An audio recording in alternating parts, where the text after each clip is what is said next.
short while, and you can join and be a part of the program if you want to. We've got plenty to get into this morning as it pertains to both South Carolina sports, continuing to look ahead to the Final Four this coming weekend, both on the men's and the women's side, as the women heading up to Minneapolis, along with our own Heath Klein. Heath Klein will actually be up there. We are sending him up there, frigid weather and all.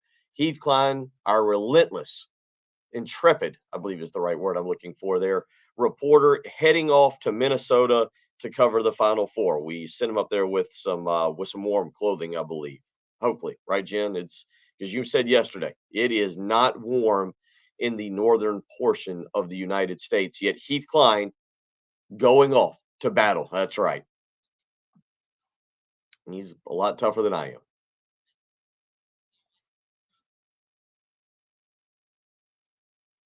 It's true.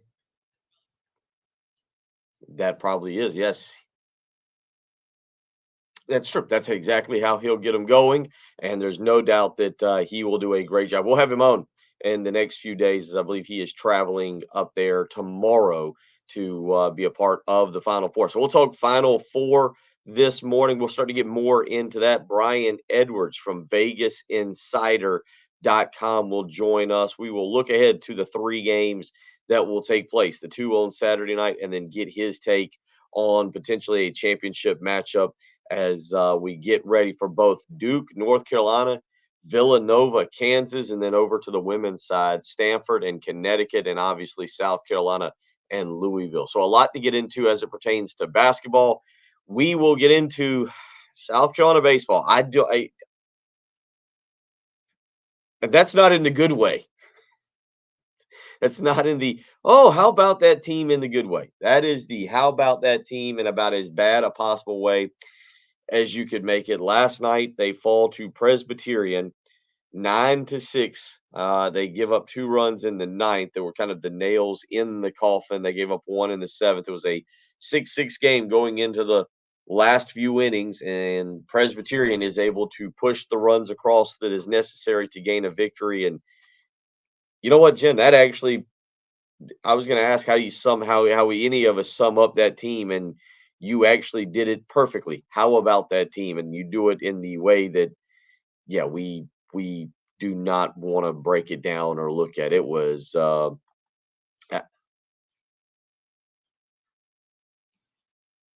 no, you bless the fans' hearts right now. Yeah, unfortunately, you kind of bless the fans' hearts right now, because I've seen up and down teams. I think as a South Carolina fan, if you've been around for I don't know, 10 years, maybe less, if you've at least been around for 10 or maybe only 5 years, you've seen programs that are up and down. You've seen a South Carolina team that is fully capable of beating a third-ranked Georgia team in football on their home field as a 25-point underdog, only to lose later on to some random team. Tennessee, I don't think was very good that year. You've seen ups and downs within a short time period. But what this baseball team is doing in terms of ups and downs is beyond imaginable. And it's I last night, again, this is a Presbyterian team that, Jen, you and I were discussing it as we were kind of show prepping here and talking about it, is coming off a 36-4 beating at the hands of Campbell. Let me repeat that for those of you who are unaware. The Campbell Camels, I believe, is what they are. Am I right on that, Jim? They are the Camels. Okay, it's the Campbell Camels.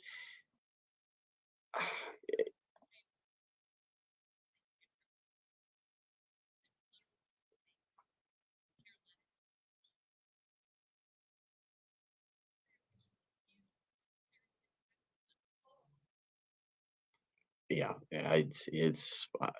it's stuff that we can't figure out, or that we're all having a very hard time figuring out. As Sunday afternoon, it was the Campbell Camels who put up a 36-run spot on Presbyterian. They had 26 hits. Last night, that was not the way it went at Founders Park. Presbyterian bounced back. with a 9-6 victory over South Carolina. It was Presbyterian who put up 12 hits. It was the Gamecocks who put up 7 hits.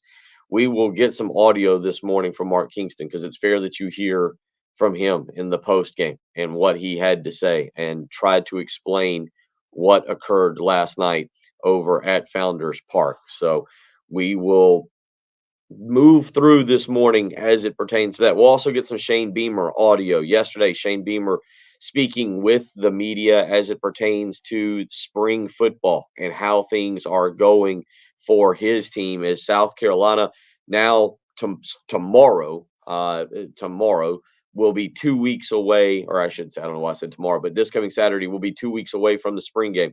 I think the good news is this has been one of the quietest. Now, a lot has happened.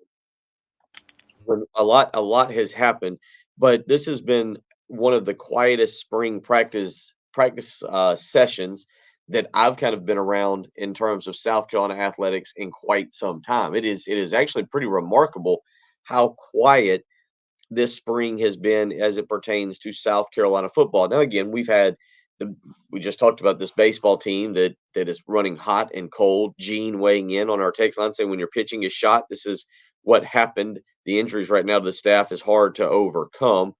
Totally understand that, but certainly we've talked a lot about baseball the last few weeks, and we've talked a lot about a basketball coaching search. So I do understand why that spring practice maybe has been pushed to the back burner, even coming off of a season that was unexpected with 7 wins, a win over North Carolina in the Duke's Mayo Bowl that was slightly unexpected. But then you throw in the arrival of Spencer Rattler, a few other transfers, and again, it's been kind of quiet, and maybe that's a good thing, and that's what I want to get into a little bit this morning as Patrick will be along here in just a short while as it pertains to South Carolina's football season, because I think the biggest thing you fear is almost the overhyping of the football program here. This program still has a ways to go. They were still only 7-6, and in certain games, they were just flat out not competitive last year. When you look at Georgia, when you look at Tennessee, when you look at Texas A&M, obviously when you look at the Clemson game, it was not at times a very competitive season. Yet the big thing here is they found a way to get to 6 wins. They found a way to pick up some keynote victories over Florida and Auburn. Doesn't matter that Florida and Auburn weren't all that good. Those were wins that you can celebrate and enjoy. And then they found a way to win a bowl game and send themselves into the offseason. So there was part of me that and I talked with Patrick about this a few weeks ago before spring practice started, was there anything that could be said, anything that could pop up that would really get you excited for, or would change your opinion, or would just make you think differently as it pertains to this particular football team. But it's been very quiet, and that's a good thing. Again, I'll say it again, to me that is a good thing, but I'll get your take on that. Shane Beamer yesterday meeting with the media, nothing exceptionally newsworthy coming out of that, but we will let you listen to a little bit of Shane Beamer audio from yesterday and what he had to say as it pertains to South Carolina and their spring practices. Is again, they continue to roll along here through the month of March. Just 2 days left, today, tomorrow, and then we head into the month of April. We'll head into the Masters. We'll get into that a little bit this morning. Tiger Woods playing, I guess, over in Augusta yesterday, testing out the legs, if he will be able to walk and perform at Augusta National a week from tomorrow. And nothing has been confirmed or is concrete information, but as a lot of things came out last night, a lot of people speculating that yesterday was the test run for Tiger Woods to be able to get back out and play Augusta National, not just for funsies, but actually in a competitive round, at least next Thursday and Friday. And we'll talk a little bit about that. Coming up this morning, Brian Edwards, a Vegas insider, again, will join us at 8:05 to talk a little bit about what he sees as it pertains to this week's Final Four games. And again, we'll break those down a little bit more in depth. We'll also get his take on what he maybe expects for the national championship game with some of the combinations that could end up happening there after Saturday night's basketball game.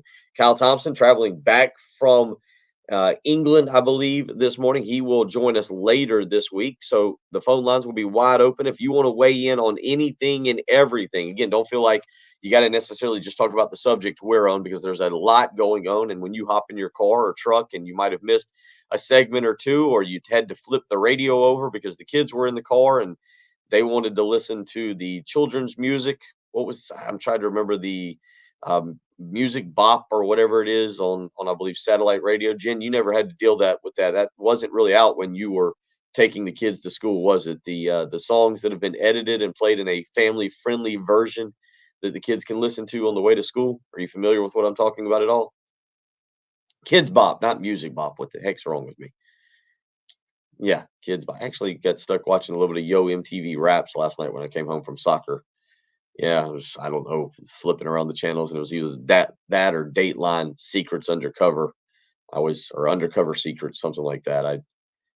I did see that on the television last night. I did not get into the McDonald's All-American game at all, boys or girls. So we were flipping back and forth between Yo MTV Raps and I say we as in there was multiple people in the house. It was just me. But Yo M me, yeah, me and a small thing of Oreos were having a very good time. So uh oh,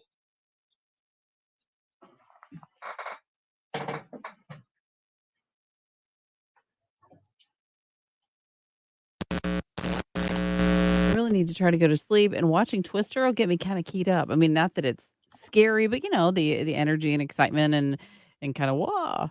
So I thought maybe I should turn that, so I went to Full House and went to sleep. Yeah, gotta keep it simple. The old tried and true. Mhm.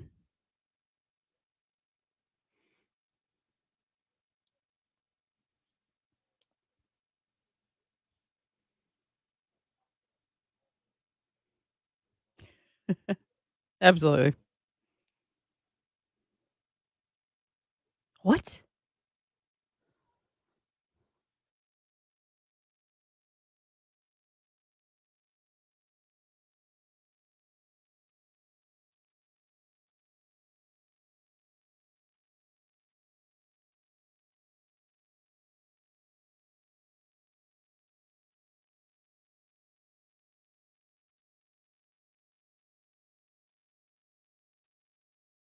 460 100. That's how you can be a part of the program. Patrick Perrette has arrived. We'll get some audio for Shane Beamer and that Mark Kingston South Carolina baseball loss last night. We'll get into all of that and more. You're listening to the early game on 107.5 The Game.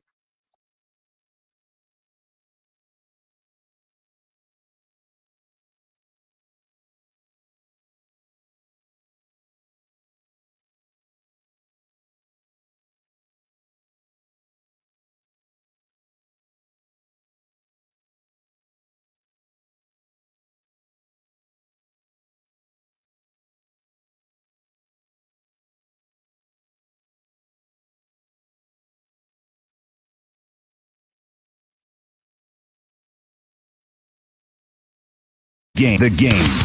107.5 The Game traffic from the Shepherd's Glass Traffic Center. Shepherd's Glass, a true reflection of quality. ShepherdsGlass.com.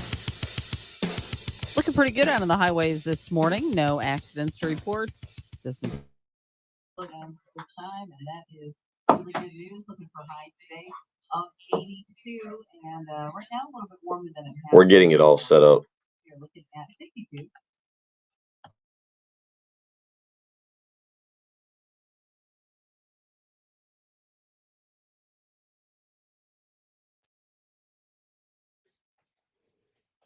Now we're getting it. Now we're getting it. Okay. All right. Yeah, the when you came in, the little thing was the audio was not running through the thing. So Jen started talking. I had to walk in and or just step down and plug it in. And then when I did that, I saw it start pulsating. All right, let me get with her because I guarantee you we don't have enough. Well, yeah, I get it. I get it.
Take your time. We'll play a lot of audio this morning. Sweet. All right, we'll play as much as we can. Like this segment, I'm going to just let Kingston roll. From post game. Yeah. Is that good? Well, I don't know if it's good or not, but we'll.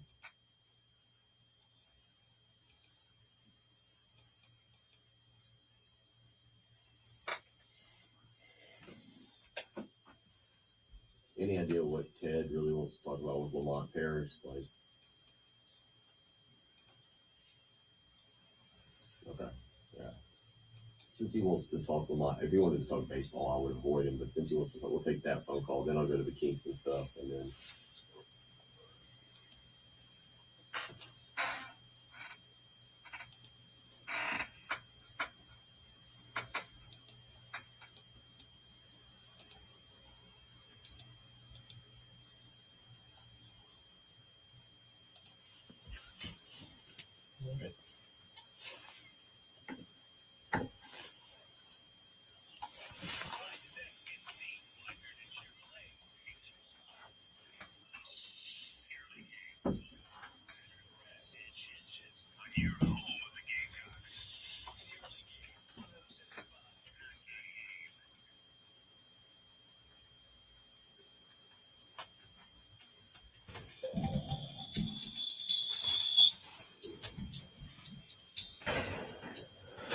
6:21 on a Wednesday morning, March the 30th. Hope you're doing well. Up and Adam. We'll get to plenty of audio this morning as it pertains to both South Carolina baseball last night. Mark Kingston talking after a 9-6 loss. We'll also play some Shane Beamer for you. We've not listened to a whole bunch of Shane Beamer, Patrick, this spring so far, which again has been kind of strange. So we'll talk some spring football today. Also, we'll get into some NFL news with Patrick. The Baker Mayfield situation is getting kind of interesting there in Cleveland. Former number one pick, going to be a backup for a little while, it looks like. For somebody, probably. Well, we'll talk about that. That's kind of interesting going on. 803-404-6100. Again, if you call in, Jen's doing a lot of work back there. Name, what you want to talk about. She doesn't have a whole lot of time to talk this morning, so don't harass the producer, please. Let's get out to those Love Chevy phone lines. Ted is up this morning. Let's talk a little Lamont Paris. Ted, how you doing? What's on your mind? Good morning, Bill. Well, all this talk that I've been hearing, we've heard so much about Frank Martin. The Gamecock Central did this great big article on Frank Martin when he got the job in Massachusetts. I want people to realize Frank Martin is gone. Forget about him. He's had the most inconsistent basketball teams ever that I've ever seen. We go 3 for 28 in one game this past year. He can't win the early season games. You can take every year he's coached here that we lose early in the season because they're not ready or he doesn't know what he's doing. Now, he's supposedly this great coach. Well, when you look at the teams we beat this year in the SEC, like everybody pointed out why they wasn't going to make the big dance, was because those teams were mediocre teams, and we barely beat them. We beat one with a half-court shot, and every game was tight. The good teams, we got crushed. And so these players are leaving. Well, they're the same mediocre players that would have been coming back. Now, the guard, can't think of his name right now, but they want it transferred in here. He had a couple good games, but he was very inconsistent on hitting his three-point shots. The big guys were horrible. The big man we got, I forget his name. My gosh, he couldn't play worth 2 cents. And Bryant, Kuzma, all of them are so inconsistent every game. What makes these people that are talking so positive about Martin thinks he would have come back next year and done everything perfect? It's ridiculous. This guy, Paris, he has shown he can build a program. He had got great experience at Wisconsin. And I want people to get behind him and quit talking about what Frank Martin did or might would have done if he'd have stayed. This guy did not fire Frank Martin. He came here to build us a daggum program. And I think people need to quit worried about him, let him do his job. It may take him a year or 2 years. Well, we gave Frank 10 years, 1 NCAA. I just want people to quit worrying about this guy. Let him do his job and give him support. That's all I want to say. And that I've noticed on y'all show, Bill, I don't think y'all have really talked all that positive about this guy. Now, what do you really think about it? I think he's going to do a heck of a job. It may take him a year or two, but he's going to have to get some players in here. All these other duds are leaving. Let them go. They don't want to play here. Let them go. Well, What's your I opinion? think the first thing when you say they were duds, they did go 500 in conference play last year. Remember that. They did go 500 and those duds, remember now, have had winning seasons. Now, there's a difference between winning seasons and going to the NCAA tournament, but remember they've had winning seasons 5 out of the last 6 years. So when I hear you say, well, they were duds and they're leaving and that's fine. I understand that what you're telling me now is that it shouldn't be that hard to replace those guys and that the winning shouldn't stop. There shouldn't have to be a rebuild with what you're saying. You know, think about what you just said. You said, well, those guys, we don't need them. Well, they weren't that good to begin with. That's what you're saying. But now remember, those guys produced a winning season in the SEC, 500 season. They produced a winning season overall. So why does Lamont Paris have to build a program? The program is there. He should Well, it's sustain not no, there. hold on. If the He guy, should not. if the, Ted, hey, stop. Bill, Ted, stop. He should be able to no, sustain a program and move forward. Why should there be a step back? the step back is going to be simply because all those guys decided they don't want to play here. But you said that those guys weren't any good. That there should be a step they're forward, not right? as good. They're not as good as what we're going to get down the road. Well, but you shouldn't Now, have it down the nobody road. can Why come should it in be here. down the road? Why can't you do it next year?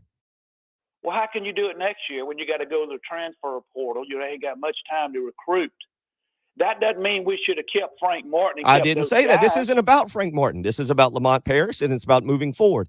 And the bottom line is you make a change to move forward, not go backwards. And if you're going to make the change, you better have a plan to move forward. And that's fine. If you want to go back to some losing seasons next year and the year after and the third year, that's okay. Then that was the decision. Hopefully, as you said, you do land those guys and you move forward. But I think it's totally unfair to the players that you're talking about to say, well, they were duds and they were bad and it's okay for them to leave when they I did said they were. produce winning seasons. Yeah. Because for you to say that they're bad or that they were duds, that was your word, was duds, then you're saying that the next group should be able to come in and do it. Remember, Frank Martin got 7 new transfers, 9 new guys last year? Is that right? I mean, basically the team that went 500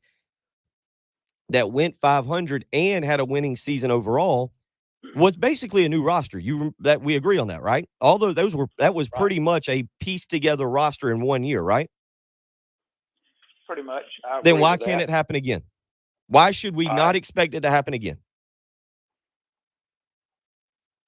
One reason is that I don't think he's not getting the support from the locals because so many of them wanted a inexperienced guy to come in here who I like also. I wish they could bring Mackey in here as an assistant coach.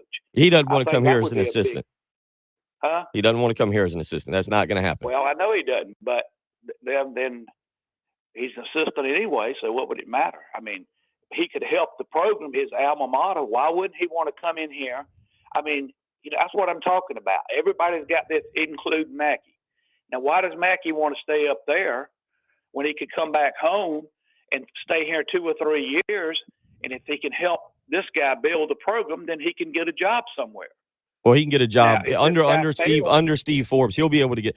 I'll be interested to see if in the next 2 or 3 years if he's able to get in a position for a job like Chattanooga or East Tennessee State, which is where he came from with Steve Forbes. If one of those jobs, but he's actually got a better chance there because they're winning. They're winning. Wake Forest is winning right now. They were on the cusp of making the NCAA tournament next year. They'll probably be a little bit better.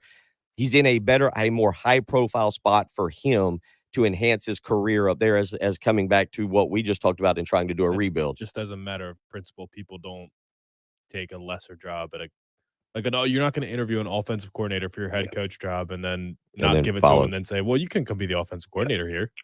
That just doesn't ever happen. Anything else? I don't want to cut you short there. I know we can talk later, but do want to hit a break too. Anything else?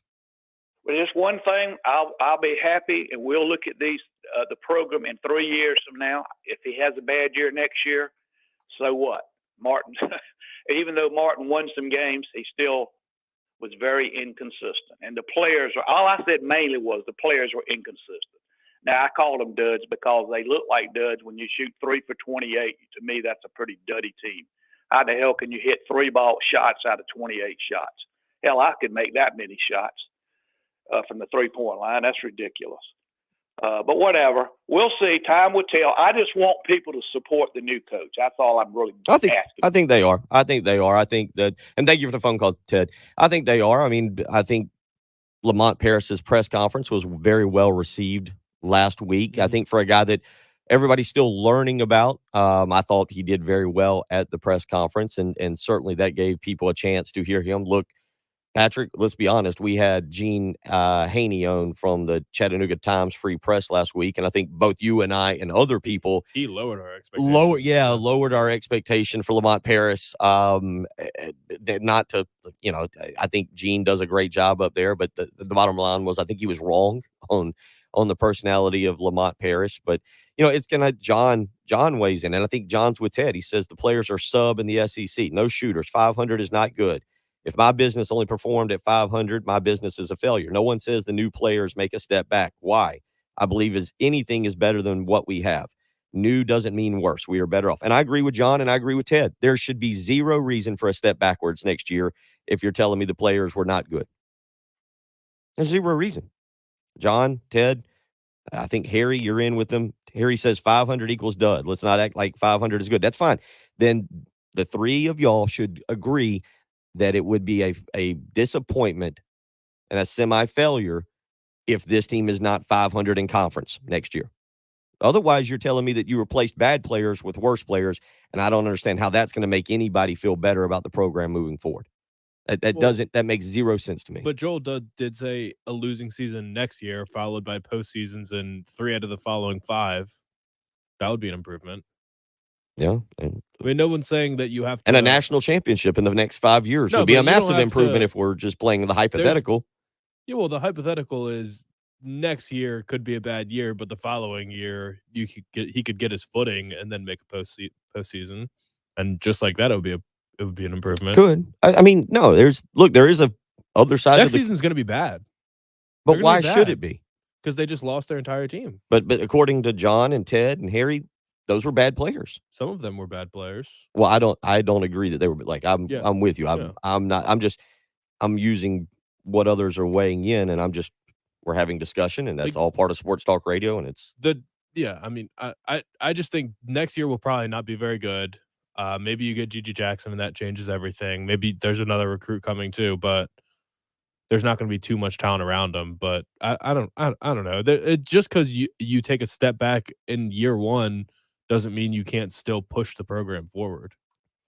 You could, but I think in basketball it's harder. We'll continue talking about that. Appreciate the phone call, Ted. Appreciate Joel, Harry, John, all weighing in. Certainly, no reason we can't discuss it and debate back and forth. That's all part of the fun of it, as long as you don't start calling me short, which it'd be true, but still offensive and hurtful. 803-404-6100. We'll play some Mark Kingston audio. We got some Shane Beamer audio, and we'll continue on with this basketball discussion. It is a 6:33 on a Wednesday morning. You're listening to the early game on 107.5 The Game.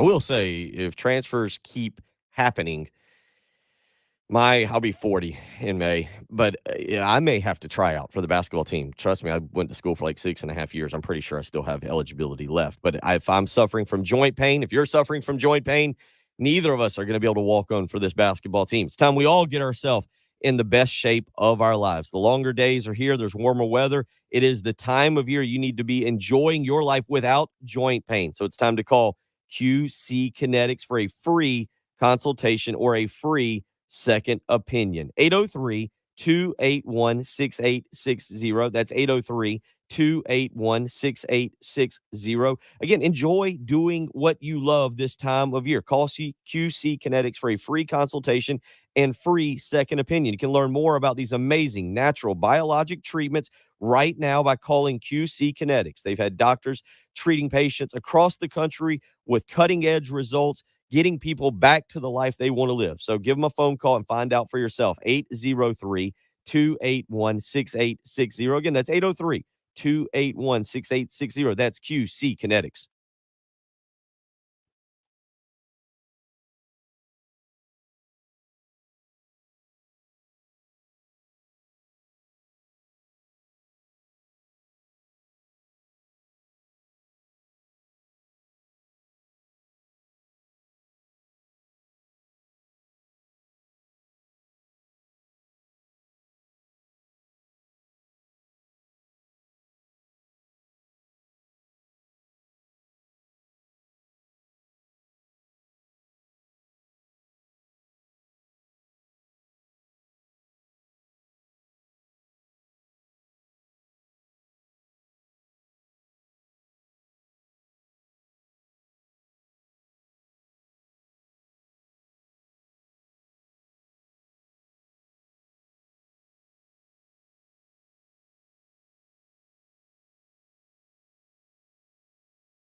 Yeah.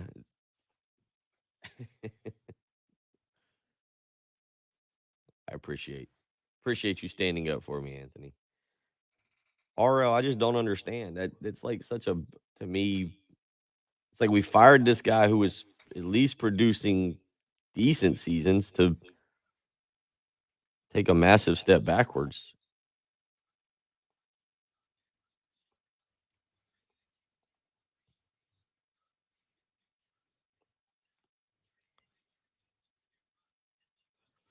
I know Ted. He means well deep down. Just maybe the point doesn't always come out.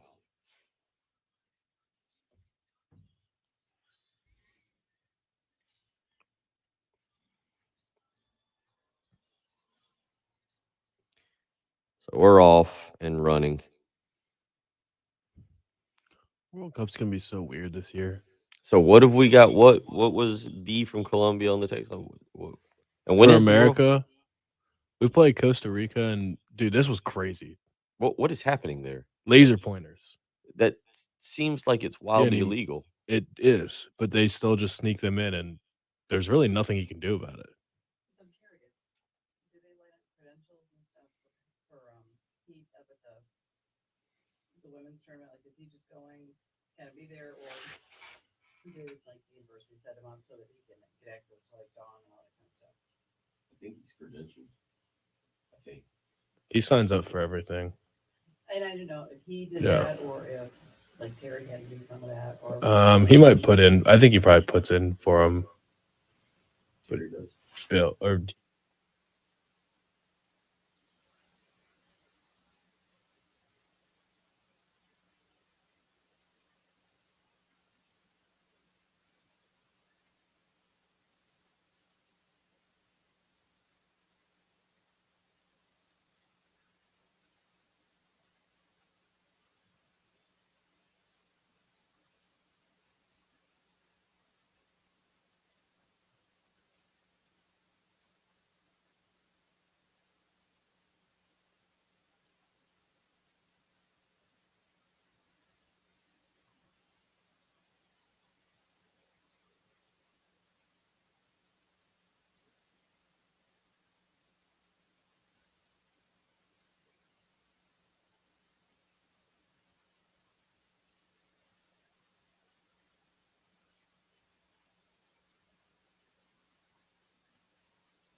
803-404-6100.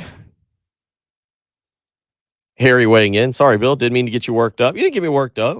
But he says, I agree the players Frank had were good. I just think Frank's coaching style was flat. I think many coaches could get more out of the players they had. Unfortunately, we won't get to see that with Coach Parrish because they're all leaving. We will be worse next year, maybe year 2.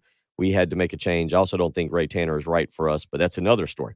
Let's agree on this. Go Gamecocks. Yeah, Harry. No, I'm not worked up. I do appreciate I was a little tired, and y'all did, Ted and Harry and John all got, at least gave me a little bit of energy. So trust me, don't argue with that. But Patrick, I think it is with this program and trying to define expectations because 500 is not a dud here.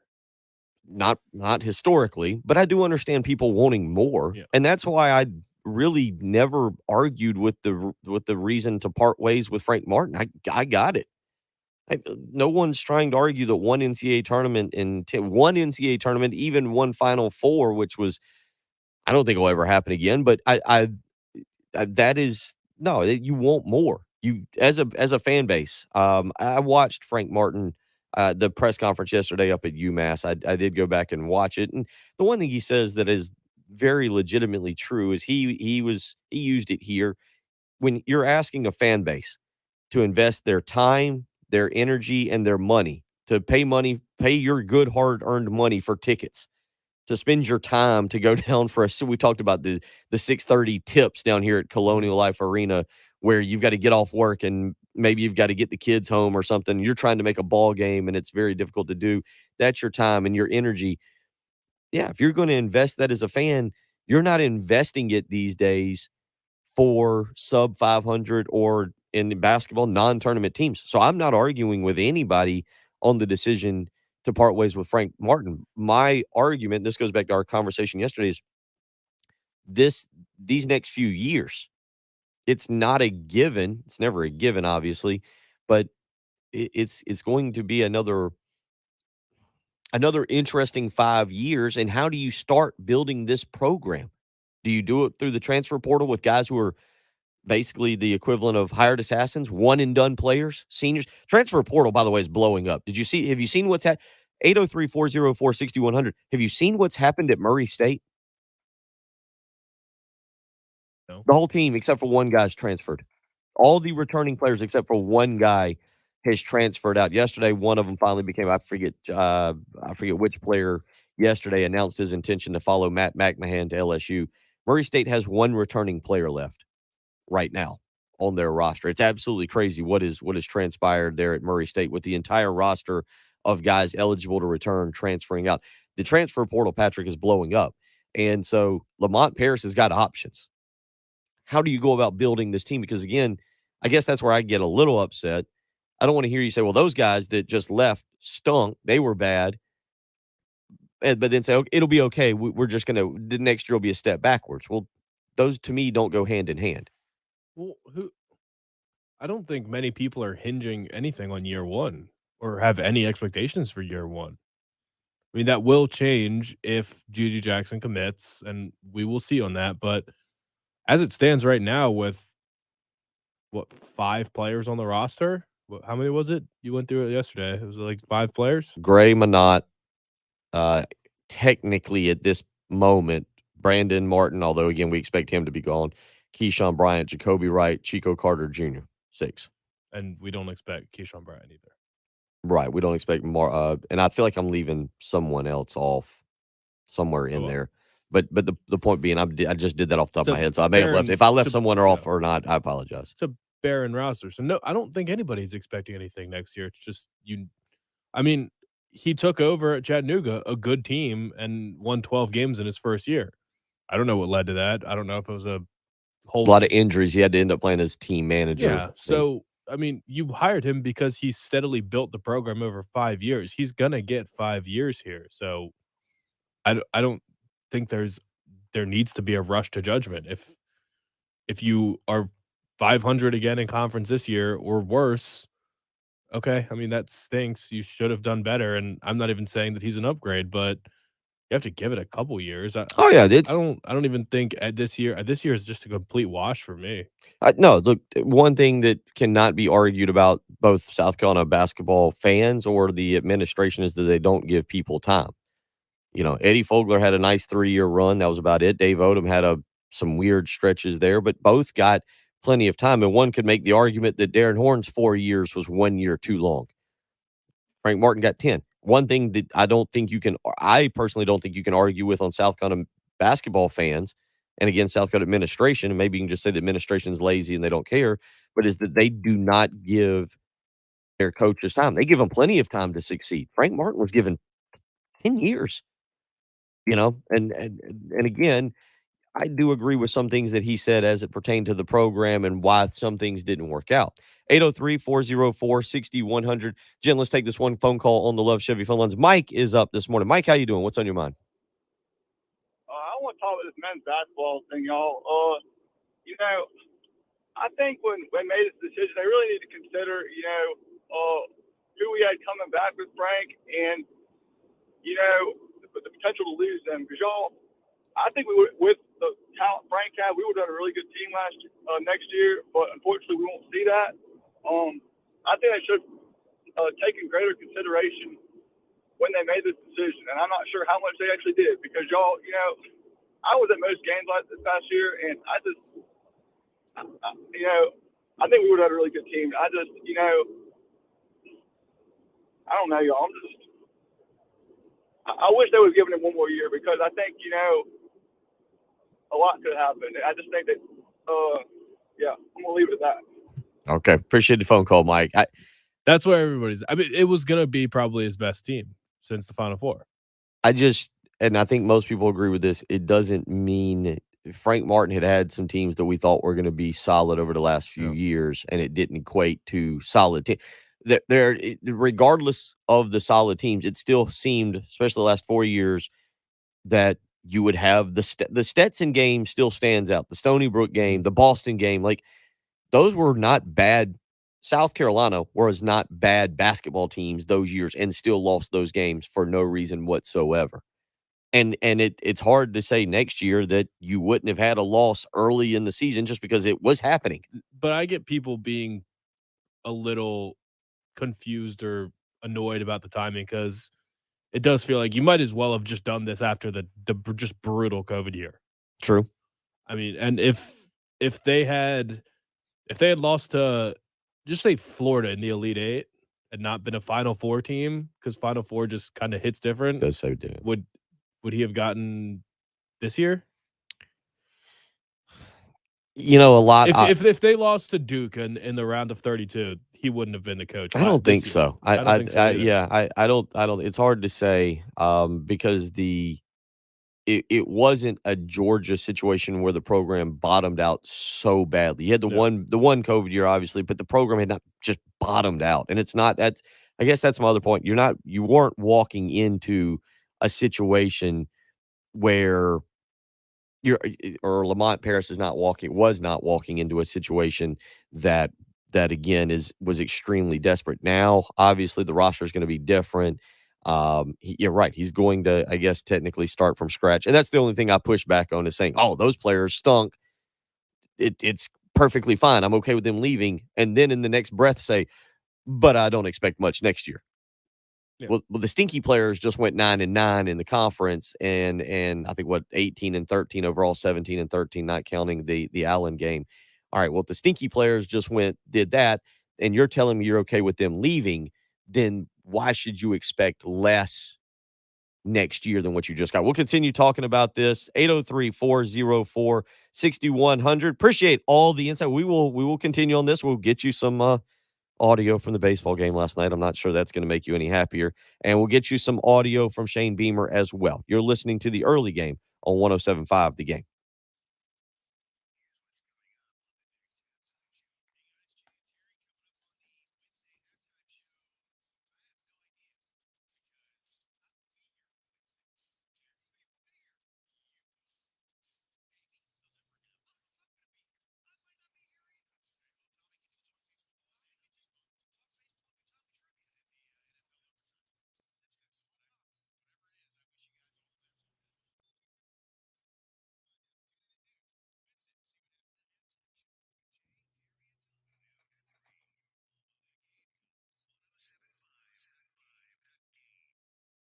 spring cleaning season is upon us. You've probably seen those cleaning videos on Facebook, the little hacks people offer you. I got an easy one for you. It's a phone number. It gets the MVPs of the spring cleaning game out to your house. Zero Res. Call them today. Get their spring cleaning sale going on right now. 3 rooms of carpet clean for just $109. Plus, when you mention me, Bill Gunner, and 1075 The Game, you'll get a hallway cleaned for free. That phone number, 803-262-4020. You can schedule online, ZeroResColumbia.com. It is the patented ZR water technology that does not leave behind a sticky, soapy residue. It'll actually keep your carpets, your rugs, your towel, your upholstery insanely clean, and it'll keep it insanely clean for longer. So call Zero Res today, 803-262-4020. Again, you can check out the spring cleaning sale going on right now. Get 3 rooms of carpet cleaned for just $109. Plus, when you mention me, Bill Gunner, and 1075 The Game, you get a hallway cleaned for free. Can't beat that. Take a lot of time out of your day. Have somebody else come out and clean the house. 803-262-4020. Schedule online, ZeroResColumbia.com. Zero Res, spell it backwards or forwards. It's the right way to clean.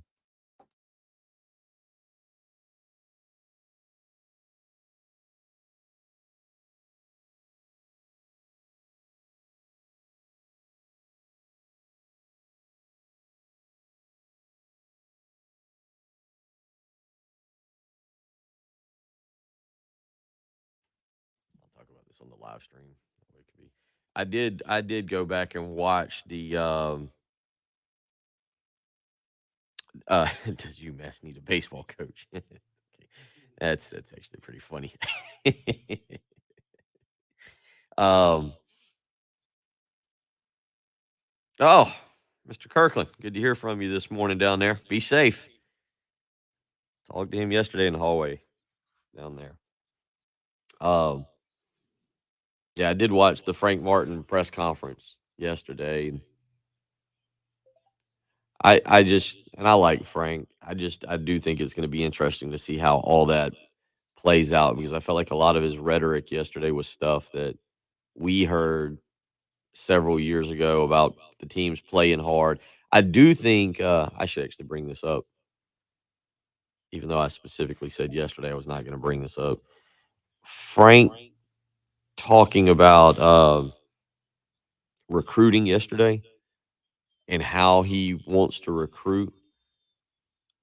If you listen to it, he said the same stuff about he wants 5-star guys, not 5-star players, and he's not going to take any player who doesn't come and watch a practice so that they don't know what they're getting into.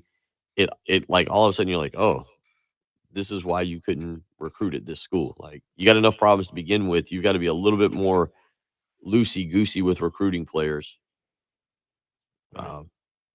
Your recruited player had to kick off the team. Yeah, a bunch of your players transferred. Yeah, it really was the way he started talking about the way he wants to recruit. I don't think he had ever specifically said some of those things here, but I was like, oh, yeah, you can't do that at a high major program. That's you have to be willing to take some risks.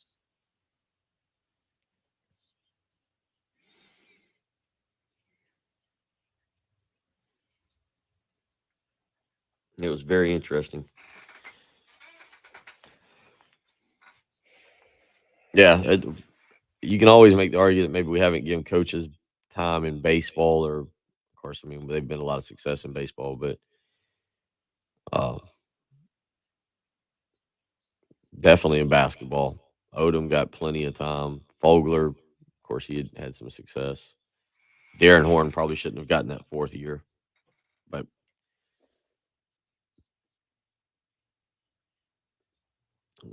time will tell. We'll see. I will admit I have a semi-negative view. I've had a negative view of South Carolina basketball for a long time, which is what made the Final Four run even more enjoyable.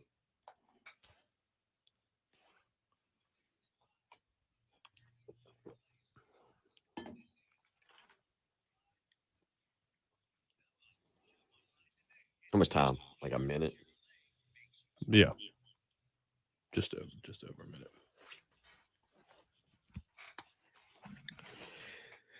Oh, active first hour. Not what I anticipated as I was coming into the studio, but that's all right. So we thank Ted. We'll send a slight stipend check to Ted for getting everybody going this morning.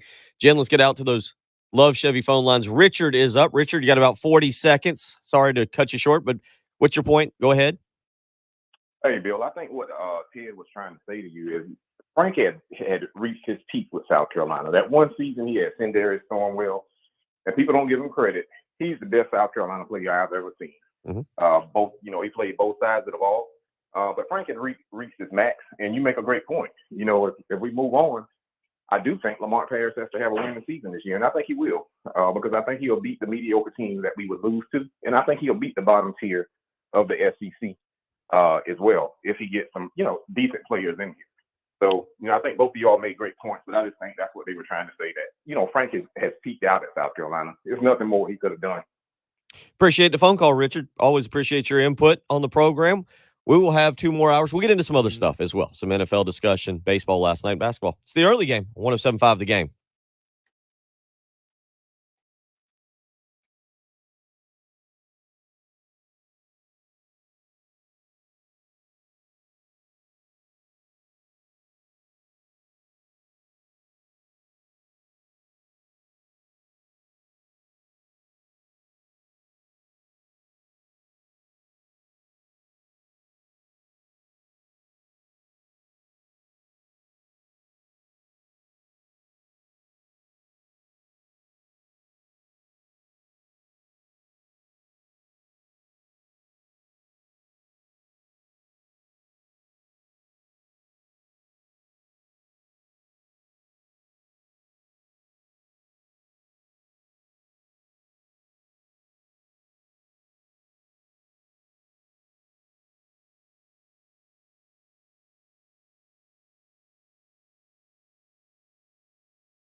7:01. 7:01 on a Wednesday morning, March the 30th. One more day, and then we head into the month of April. Good news, everybody. Friday will be Jen Jensen's Christmas Day, April Fool's Day, where Jen takes April Fool's Day to a whole nother level. It becomes April Pranks Day. And as Jen has pointed out, that is actually more like her Valentine's, because as she said, you shouldn't just do it one day a year. If you're only dedicated one day a year to April Fool's Day, are you really dedicated at all?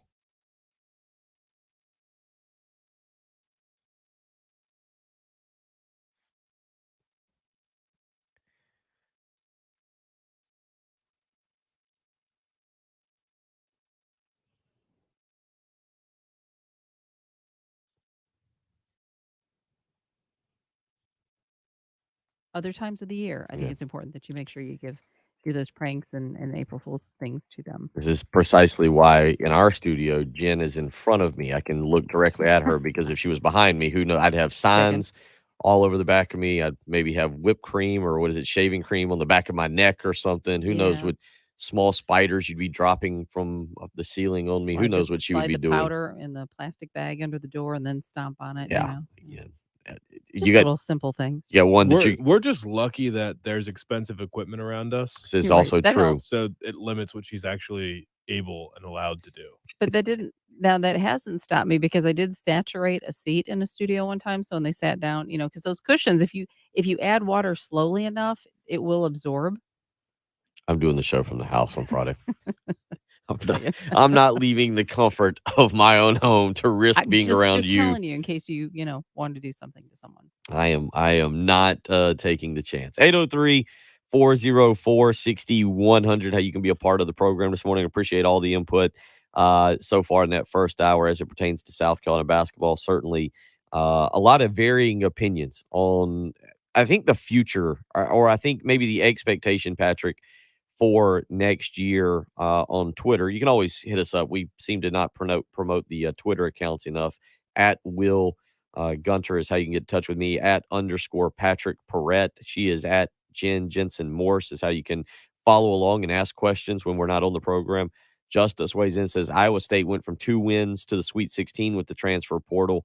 So improvement from the portal is possible. True, but you got to remember that is like the most. That is ridiculous. I'm not saying justice is ridiculous. What I'm saying is that one is pretty much about the as big an anomaly as you could have, right? And Iowa State also was a pretty good basketball program prior under Steve Prohm. They had a really bad year in COVID, but that's a pretty huge improvement. I mean, they just lost. What was Tyrese Halliburton was the top 5 pick, top 10 pick, I think. 2 years ago. 2 years ago, yeah, before the COVID year. Yeah, and the COVID year again, much like look, you can make the case. South Carolina knows it wasn't the NCAA tournament. Iowa State got in with an 11 seed and obviously made some improvement. But, Iowa State had been 23-12 in 2019 and I think they won the conference tournament there in the Big 12. They were 12-20 in 2020 and then 2-21 last year in 2021. They had a 20-game improvement there to 22-12. 7-11 in conference play, but certainly it's not impossible. I think again, we kind of raised the question yesterday. How do you go about rebuilding this basketball team? Because this is going to be again, I'll mention if you're just tuning in, we're talking about basketball. The transfer portal is now blowing up. It's almost impossible to keep up with everybody that's transferring, Patrick. And then really also, not only is it impossible to keep up with who all is transferring it, I think it's almost impossible to figure out, hey, who exactly do you want to come fill in on your team? There's a lot of good players. I'll give you an example. Speaking of Iowa State, Trey Jackson, who is from right here in town. I think went to Blythewood. If I'm wrong, correct me on that. Blythewood or Ridgeview. I think it was Blythewood. Trey Jackson at Iowa State has been out there. He is in the transfer portal. It would seem natural that Trey Jackson would be eligible to transfer, or not be just eligible, that would want to transfer back home. And certainly for a program that just lost Eric Stevenson or Jermaine Cousinard, 2 guards, you would think that would be a guy that would be a pretty good starting point for South Carolina in terms of filling out the roster. Sure. I will take your word for it. I feel like next year, probably 4 of the 5 starters are people that right now on, was it March 30th, I've never heard of. Yeah, Trey Jackson again. I don't know anything about Trey Jackson. He is 6 foot, 185 pound. He was a junior this past season at Iowa State. He's in the transfer portal. This past year, he averaged 20. He averaged 18. Excuse me. I'm sorry. He played 28 games. He averaged 12 minutes per game. He was 35% from the 3-point range, and he averaged 3.7 points per game. Yeah. But that seems like a good starting point for bringing someone home. And, again, he's a local kid. I think it's Blythewood High School. Again, I apologize to Trey and his family if I'm incorrect on that. It's Ridgeview, but I know it's out that way. So, you look at him, he would be I don't know where we're at with the COVID years. He's played 3 years at Iowa State. So he's been out at Iowa State. So technically he's a senior, but again, with getting a COVID year, I don't know if he's technically a junior. But the point being is there's a guy that you would bring home. I do think it's interesting. There were 2 guys John Whittle pointed out yesterday. One of them, Trey Hannibal, entered the transfer portal from Murray State. Right? Did you see that? Yeah. Okay. Are these players aware that you only get a one-time free transfer? Why does 24/7 keep saying that they're immediately eligible? I think that's just a glitch in the system. I don't know. I can text John Whittle. He's not awake right now, but we could text him and find out why exactly it says immediately eligible. Because, yeah, there is. Thank you, Brad, for telling me Blythewood is correct for Trey Jackson. You mentioned Jalen McCrary is back in the transfer portal. Trey Hannibal is back in the transfer portal. TJ Moss, by the way, is back in the transfer portal. I think they are just, it's like we said, people are just going to keep coming back to college and say, what do you mean I'm out of eligibility? They're going to do the same thing. They're just like, what do you mean I can't transfer? I just did it. I'm not coming back. I'm gonna go to a new school and I'm gonna play. Try to stop me. Is that what's gonna happen? That the NCAA just genuinely can't keep up with the amount of people in the portal, so they're just like, all right, fine, you play, whatever, go play. I don't, because there was Trey Hannibal. Well, we just mentioned Hannibal, McCreary, 2 guys that are back in the transfer portal who I look, maybe I don't want to put down anybody's academic IQ, so maybe they've been able to get the college credits necessary and they graduated from South Florida and Murray State, because if you're a graduate transfer, Eric Stevenson, who's on his fourth school in 5 years. So is it the fourth? Also his 4th school in 4 years. Is it the 4th transfer, 3rd transfer? So Wichita State to Washington. Third, no, Wichita State to Washington. Washington, South Carolina. So this would be 3. His 3rd transfer. So you say, well, how can he play immediately? Well, he is a graduate transfer. That rule is still in place, where if you've graduated from a school, if you've gotten your degree, you can transfer. Hence, how Eric Stevenson is able to again transfer to another brand new school. But so I don't want to put down Hannibal and Jalen McCrary and say, oh, what in the world's going on? There was another player that was a top 30 recruit yesterday, Earl Timberlake. Do you remember Earl Timberlake, who was from the same school? DeMatha. Was it DeMatha? Okay, he was good friends then with Marshawn Lloyd. Yeah. And they thought that that Marshawn Lloyd coming to South Carolina could draw Earl Timberlake. Earl Timberlake went to Miami, transferred to Memphis, and is now transferring out of Memphis. I think he's been in college for 2 years. So he's on the Eric Stevenson. He's just working his way back north, basically, going from Miami to Memphis. Because you had the good point on Eric Stevenson. Yeah. I think that's what we would all want to do. Go spend 1 year at a different college in a different part of the different part of the country. So many different experiences. Yeah, I would absolutely love it. He's Earl Timberlake. I guess he's still in the South. Now it's his time to go west. I'm thinking he's probably going to go to the West Coast. That's what he's got to do next. I'd try and go to the Heartland. Me. Is it Memphis? Memphis is the Heartland, though. Is it? Are we considering Memphis the Heartland? Yeah, I don't think Tennessee's technically in the South, but I think that line is drawn in Central Tennessee. Okay, all right. So yeah, we'll see. We'll see where the point. There are players out there, and who knows? Who knows? Maybe Lamont Paris. Again, I don't know what connections Lamont Paris has with players. Or go look at. I'm trying to think. There's a lot of people tweeting out these different the players that are transferring. there's a bunch of players. I mean, a bunch of players that have been top 150 recruits over the last 3 or 4 years that are entering the transfer portal. It does look about as crazy as I've ever seen it, which will give Lamont Paris plenty of options as he goes to formulate next year's team. We could spend so long just scrolling through. We could do a whole show and just say, all right, coming up next segment, we're going to continue reading off names from the transfer portal and just be like, oh, wouldn't it be nice if we got this guy? Oh, this guy would fit in well. Oh, this guy would fit in well too. But it's just like I don't know when we're going to actually get word of like this is who South Carolina is going after. I mean, lots of these guys aren't going to end up coming to campus. They're going to commit without coming to campus, and I don't know, the recruiting process is just different for these guys. Like but we could go all day. Oh, we need a point guard.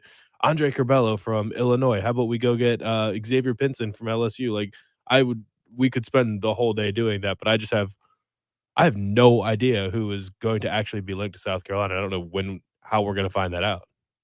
803-404-6100. The list never ends. You just scroll and you click load more players, and it goes forever. Yeah, you can't. I don't even know how. I don't even know what analogy to make for it as it pertains to what you could go like grocery shopping with. And how is everybody a 3 and 4 star?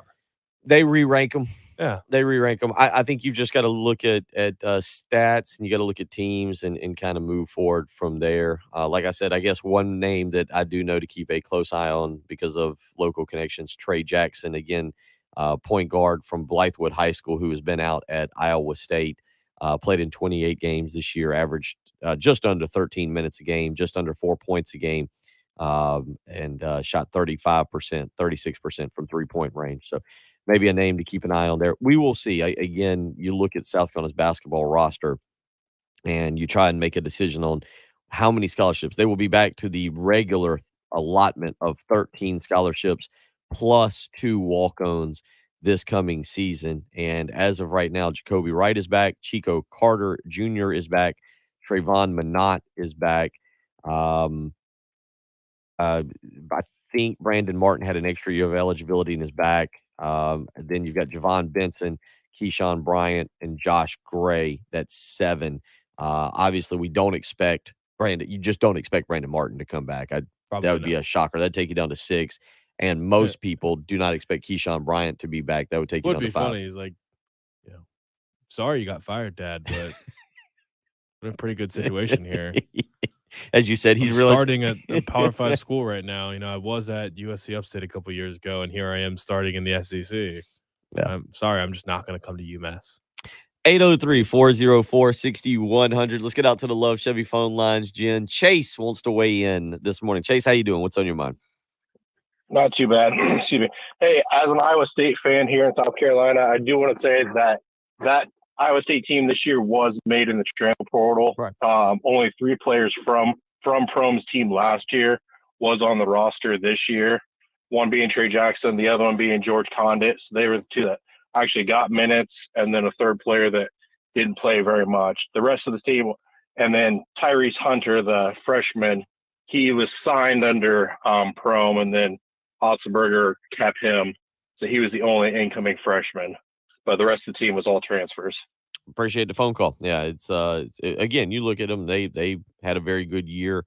It's not impossible, Patrick. I'm not trying to say it's impossible. I think it will be interesting again to see how Lamont Paris chooses this particular roster. What we don't know this weekend, I can tell you I shouldn't say from experience because I was never a college basketball coach, but I can tell you with a knowledge of the situation that at the Final Four, it is basically a speed dating of type for the coaching carousel, because every coach basically goes down there to hang out, to go to some of the parties, to mingle, to kind of catch up on things. So, for Lamont Paris, who seems to be well respected so far from what I've gathered in the coaching community, kind of a young up-and-comer, a guy that a lot of people believe in because of hard work.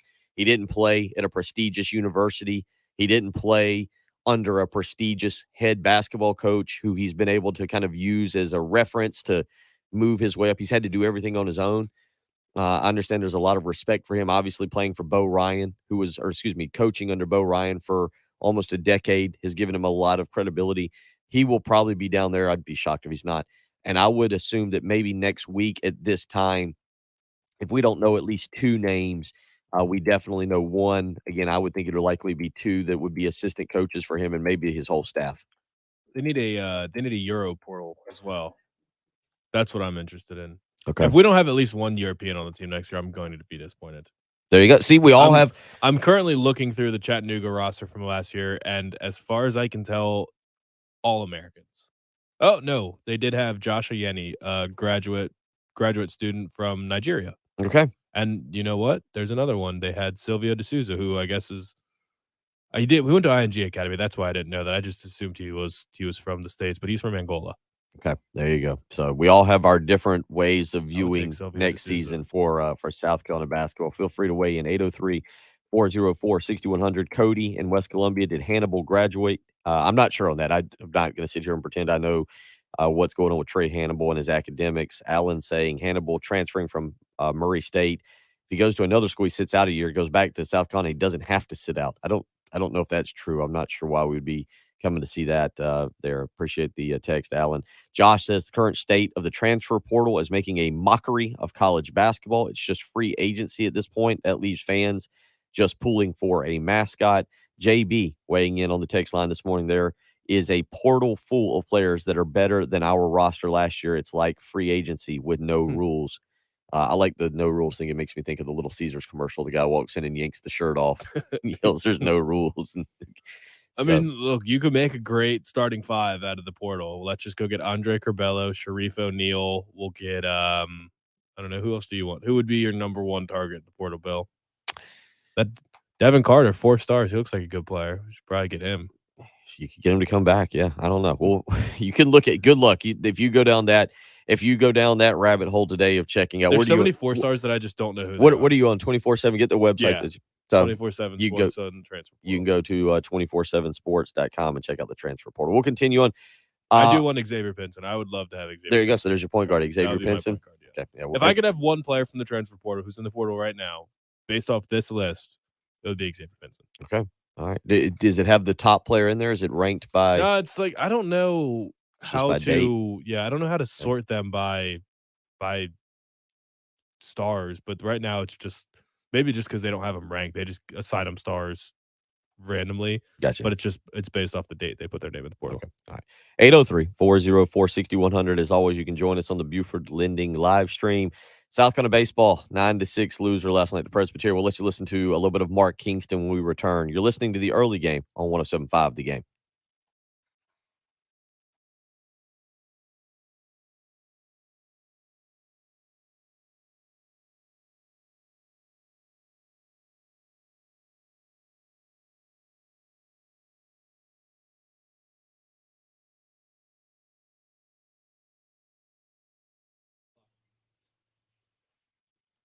How did Seventh Woods do this year? I don't think he played much. He is done now. He should be officially done. Seventh Woods should be officially done. I almost expect to just see his name popping up as a transfer from Morgan State at this point.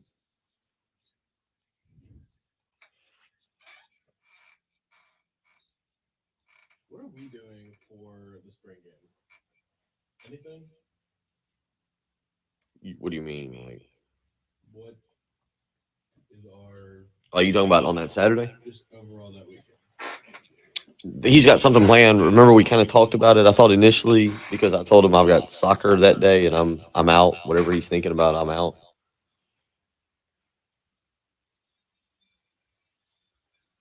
Are you going to the game there? I'm going to try and go. Yeah.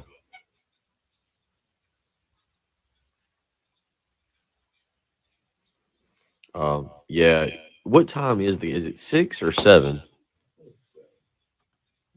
Mentally, but again, I've got a lot going on that weekend already, and I'm. Yeah, because I need to. I think I might go to Nashville this weekend.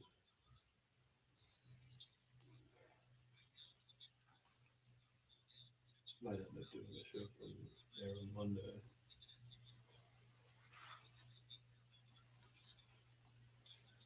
The alumni spring game. They're doing another alumni spring game. What before?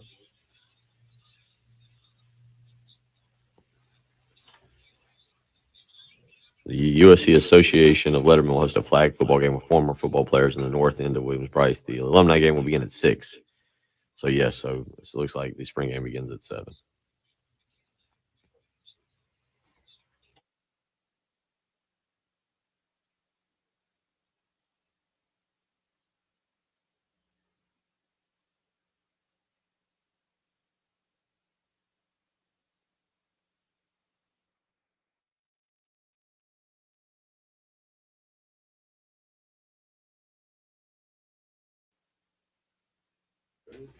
Baseball win?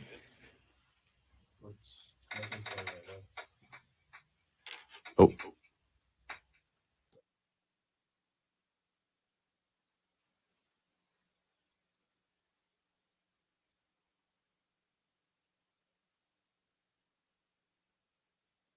I'm so over this board or this touchscreen not working.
I didn't realize Craig Melvin had hosted a bunch of the Dateline Secrets Uncovered.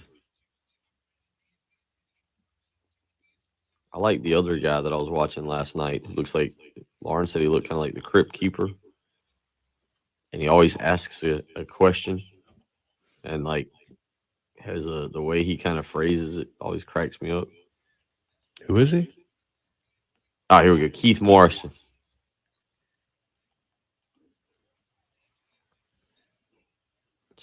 He's from Canada. he always cracks me up. It's sad because I'm watching, people are getting murdered left and right, but he's always like, but that's not when it ended. And then he stares into the camera thoughtfully. That's not the last that they had heard of him. He knows what he's doing. Knows how to sell it. He gets me every time. I'm like, oh, I'm ready to go to bed. All right, I'll stick around for one more. You got me, Keith. All right, before or after 2015? Oh, after. Capital One Bowl? No, before. Really, we've stopped doing these. I think we're just.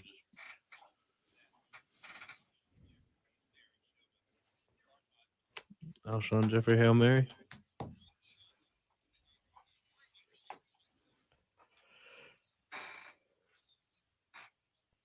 Yeah, we've only got about 4 of them now. We play out the Alshon Jeffrey Hail Mary. We play the Carry-On Joiner. The Carry-On Joiner. We got 1 or 2 more.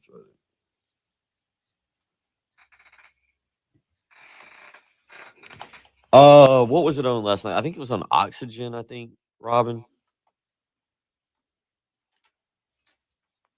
It was on something way, way, way down the YouTube channel list, like down by, of course, I say that, I guess the way I reorchestrated my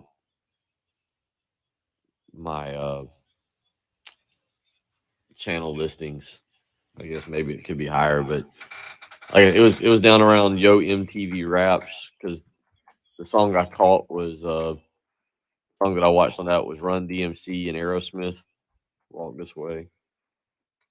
Everybody Loves Rainbow was on. I thought about watching that.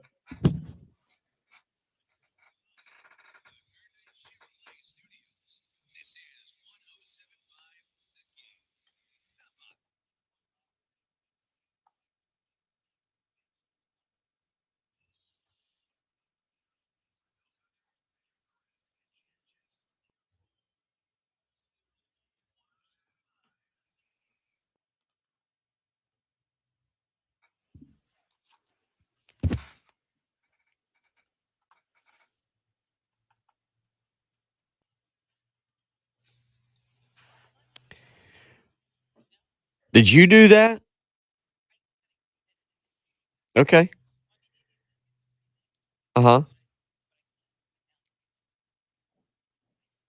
Okay. All right. Jen is, when I said earlier, we appreciate everybody's participation in the program. If you want to call in this morning, 803-404-6100. But Jen is busy back there, not only getting audio for us to actually play on the air, as well as putting up the podcast, but clearly she is being DJ Jazzy Jen by okay.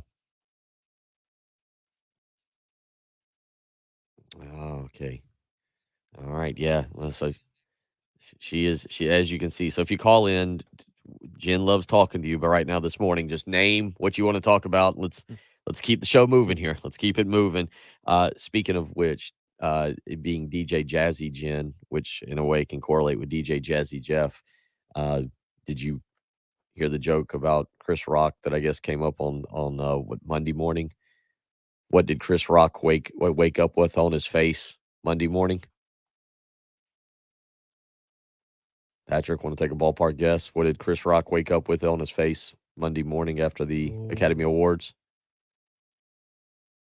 Fresh Prince. Okay. Yeah. That's a good one. That's a good one. That would have been the hot key there for The, ba-dum-bum.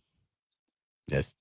Thank you. All right. There's the Academy is conducting a thorough investigation of this. I would like to see those three guys that are conducting that investigation. Combined age of the three guys conducting the Academy investigation, over under 212. A formal review. The Academy condemns the action of Mr. Smith at last night's show, says the Academy.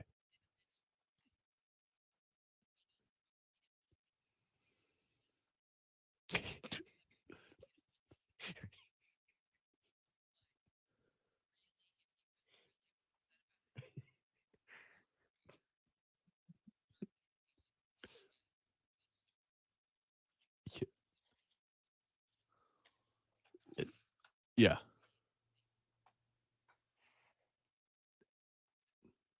Are you laughing? We laughed at the same time. We got to. The text, and I saw this joke as well, and I think I can read it on air. I'll read it on air. Okay, I'll read it on air. This came in, and Patrick, if you just heard us while Jim was talking, snicker both at the same time. Anonymous texter says Chris Rock should be thankful he didn't insult Alec Baldwin's family. But one of the hosts, whichever comedian was hosting the show, because Chris Rock was just presenting a category, I just saw the quote yesterday, made a joke about their open marriage, and he didn't do anything. He laughed at it. Well, he was laughing at the first joke, so he was laughing initially. I was laughing at the Alec Baldwin text, but I was also just, every time I think about Will Smith walking on stage and slapping a presenter of an award show in the face, it just cracks me up every time. It's just such an absurd thing to happen. Like, I'm just waiting for Peyton Manning to walk up and slap somebody in the face at the ESPYs one day. Like, that would be Mike incredible. Tirico's up there making a joke, and Peyton Manning just walks like up. Rob Riggle. I feel like Rob Riggle's the perennial ESPYs because he actually loves sports and is funny. So just waiting for him to make a joke about like the winless Lions and Dan Campbell just slapping him across the face. It'd be incredible. 803-404-6100 is how you can join us this morning. We'll get to a little bit of audio from Mark Kingston real quick. Since you brought it up, we're going to adjust on the fly. We'll play the Mark Kingston audio here in a minute. You see yesterday, I think it was yesterday, Detroit Lions, Hard Knocks. Are you as fired up about that as I will never be? Yes, because I was out on Hard Knocks. I did not watch the in-season one. I didn't care. I don't even remember who was the preseason one last year. Dallas? I don't know. I've watched. I've never. I don't think I watched any Hard Knocks last year. Like, I don't know if people really still get into Hard Knocks. It used to be the greatest thing. Right. I used to get fired up for it, and now I don't care. Was it Bill O'Brien that would go on the just cussing tirade? And I feel like that's when it started to turn everybody off. Not necessarily because it was almost like he was doing it more on purpose for the cameras. There were some great seasons, though. I mean, the Jets season with Rex Ryan was phenomenal. That was just great television, start to finish. The Lions could be what gets me back. I'm so intrigued. I love Dan Campbell. He's awesome. Did you see Adam Schefter had the worst joke of all time yesterday in regards to that? He just thought everyone keeps making the kneecap joke, and it's just never funny anymore. Mm-hmm. He just said Hard Knocks will be biting kneecaps next year. Yeah. People are like, what? It's just not a funny joke. It is the most overused joke in the entire sports world is anything happening with the Lions and then making a kneecaps joke. If you do that, I'm blocking your number on the text line. I don't think we can do that on the text line. We tried. Trust me. There's things we tried. 803-404-6100. Are you still invested in Hard Knocks? Do you still get involved in Hard Knocks? A couple of you weighing in. It was, I think, Dallas that was the Hard Knocks last year during the preseason. It sounds right. I mean, I did watch every episode of the dual LA, the Chargers / Rams Hard Knocks. I watched that one because I was intrigued. That one was very intriguing, the behind the scenes of how they made it work with daily testing and just the COVID bubble and having outdoor practice and all that stuff. But the Lions might get me back. I think they might have a rookie quarterback. They have an interesting coach. And I saw something where they're redoing the uniforms again, apparently. Like, the Lions are just going through a full-on rebrand right now. So, I don't know. Maybe in a couple of years, we'll say we saw the Lions in their early stages and they become a great team. 803-404. I would buy Lions stock right now.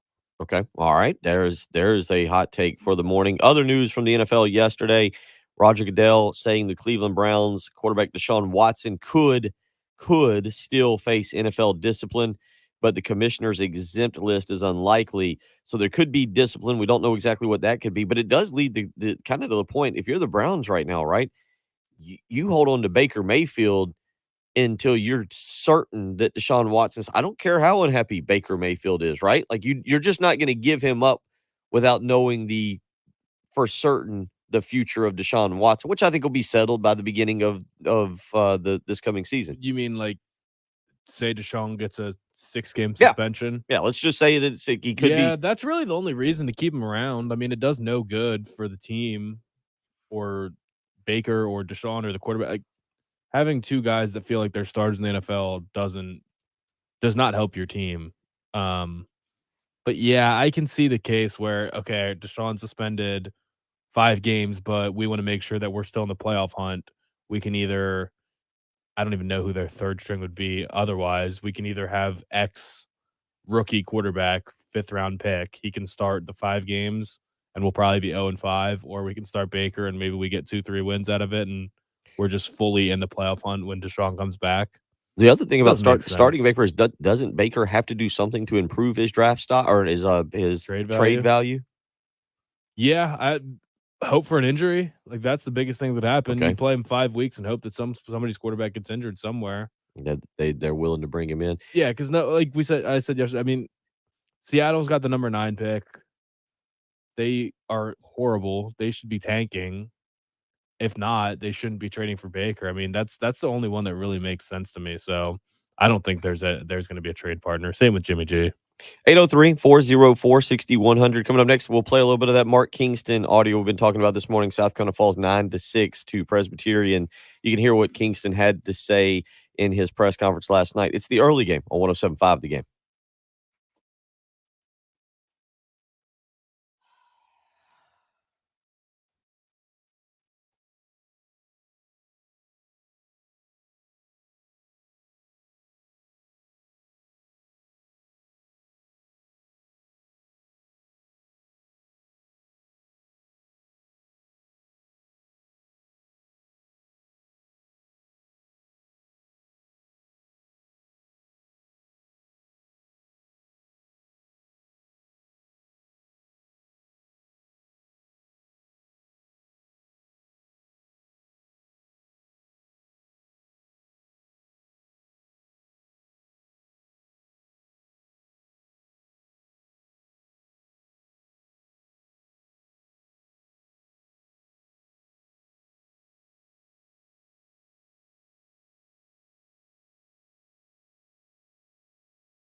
This looks like a very weird movie on the Nicolas Cage thing. I actually saw the promos for it last night.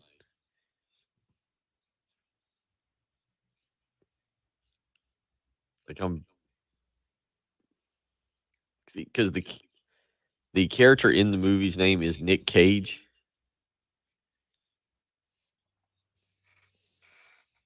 The unbearable weight of massive talent.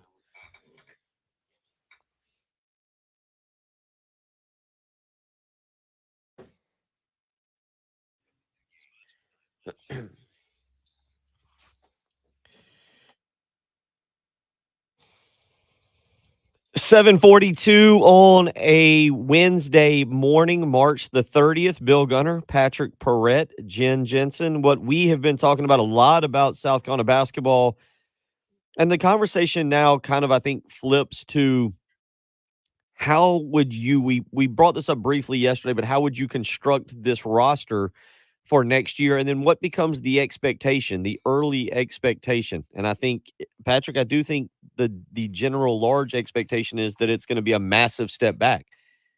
I don't know if people it seems like today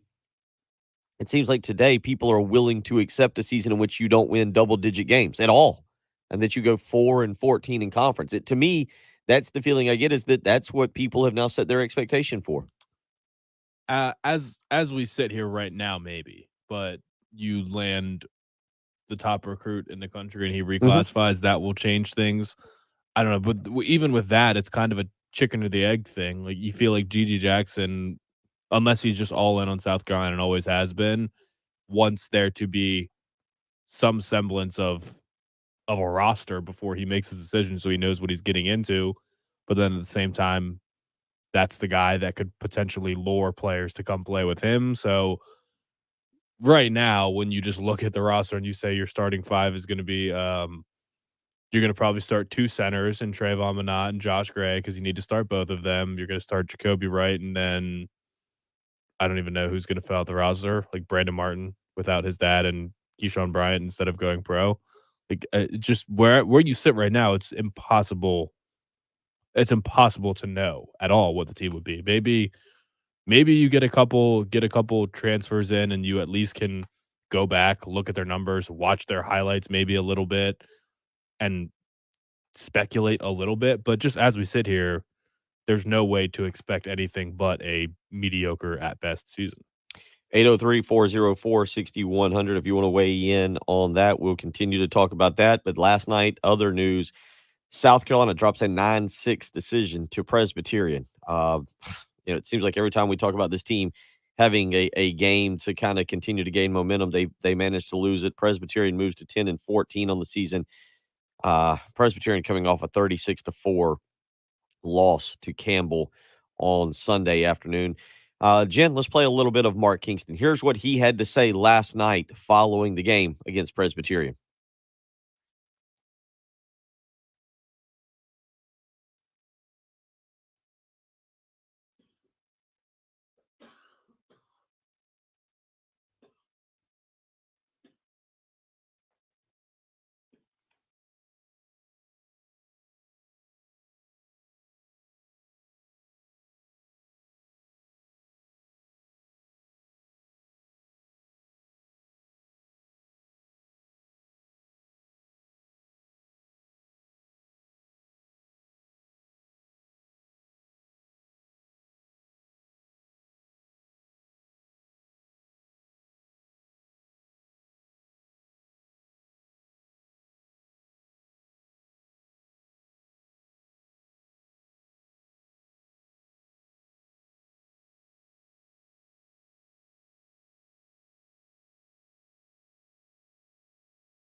That's a good question. Health.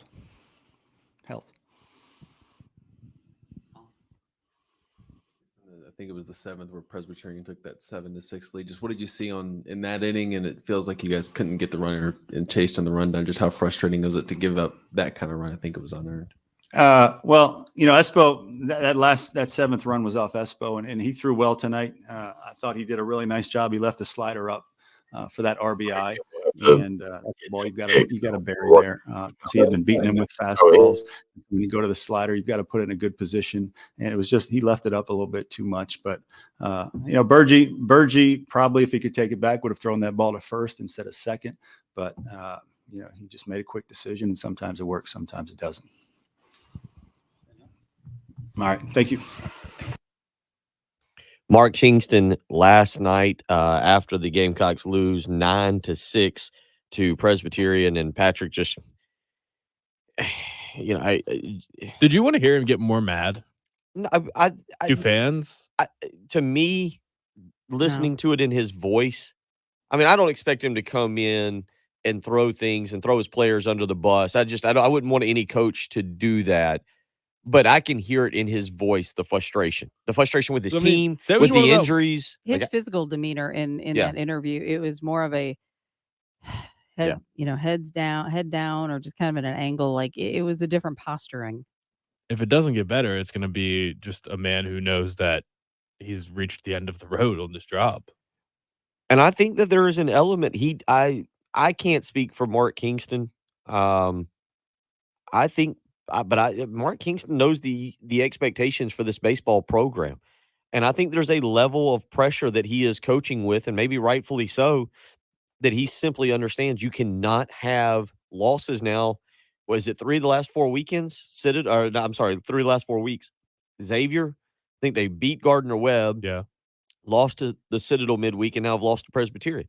You simply can't have those. I mean, if you win 3 of those, and we're only talking about the sweeps to Clemson and Tennessee, you're sitting at 15-9, and everybody's saying, well, Tennessee looks like the best team in the country, and Clemson, okay, that shouldn't have happened, but okay. We're talking about we're having a totally different conversation than 12-12 with the sweeps and with those 3 losses. We'll continue talking about this, and we'll get into some more. We'll get back into some basketball discussion. I see some of you waiting on the Love Chevy phone lines. We'll get out to you. You're listening to the early game on 107.5 The Game. Here's what's coming up on the next Game Time. Hey, it's Heath. I'll be in Minneapolis beginning on Thursday. We'll have the latest as we get ready for our coverage from there coming up on Wednesday's show. Plus, in addition to that, the latest from the NFL and how they're handling Deshaun Watson saga, and a cool thing about a team's uniforms. We'll explain. Game Time with Heath Klein, 3 to 6 p.m. on your home of the Gamecocks. 107.5 The Game. 107.5 The Game traffic from the Shepherd's Glass Traffic Center. Shepherd's Glass, a true reflection of quality. shepherdsglass.com. Just that one accident to let you know about I-20 eastbound. They're at Highway 1. Again, I-20 eastbound at Highway 1. The only accident to report at this time. Warm and breezy today, 82 for the high. And right now, it's 56 at 107.5 The Game. Sponsored by Mucinex 12-Hour. Mucinex DM's bilayer tablet allows for immediate and extended release, relieving both wet and dry coughs and loosening chest congestion for 12 hours. Mucinex is your trusted partner to help relieve cough and chest congestion and get your body back into control. Available at Walmart. Life matters. As early as 1386 in Chaucer's Canterbury Tales, we're told it's wise to strike while the iron is hot. Of course, this is based on the blacksmith who heats the iron to make it moldable under the force of the striking hammer. Today, it means to act while the time is right to do so. Or just as the blacksmith would have to wait and reheat the iron, we'll have to wait until opportunity presents itself again. We usually think of business deals and the like when quoting this proverb, but it also applies to critical life decisions. Concerning our relationship to God, the Bible says we need to act while it's day, because the night will come when we're unable to do so. When will the night come? I have no idea. For some of us, it might be today, next year, or 50 years from now. The important thing is that we act. This is Pastor Stephen Chitty of Christian Life on Bush River Road. Remember, friends, life matters, and so do you.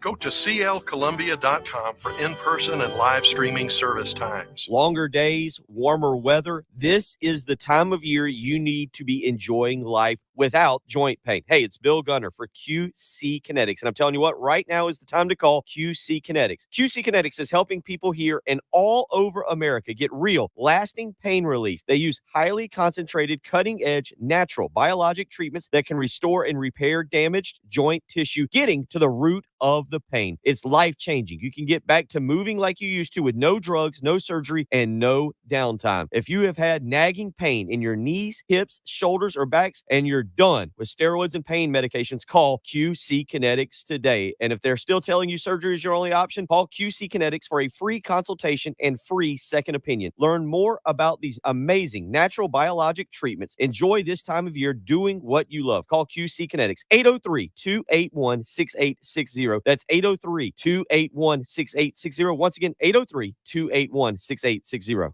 At Kroger, fresh groceries are our thing, so we check your delivery order for freshness at every step from farm to store and pick and pack every veggie in your free pickup order with care, because we treat your food the way we'd want ours to be treated. We're fresh every day, so shop anyway.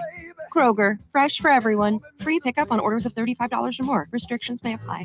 And right now, you can save when you shop your faves. Just buy 6 or more participating sale items and save 50 cents each with your card. Kroger, fresh for everyone.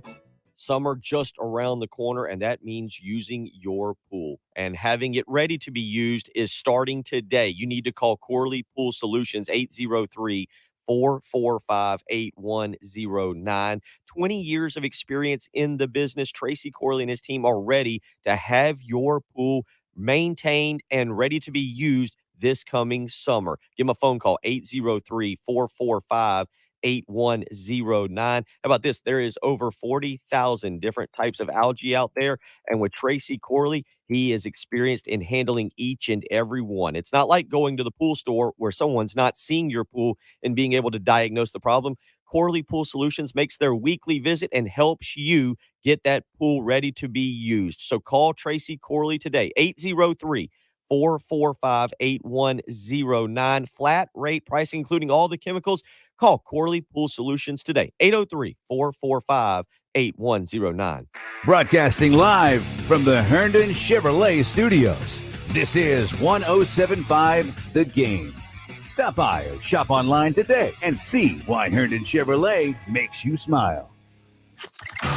The early game with Bill Gunter, Patrick Perret, and Jen Jensen on your home of the Gamecocks. 107.5 The Game.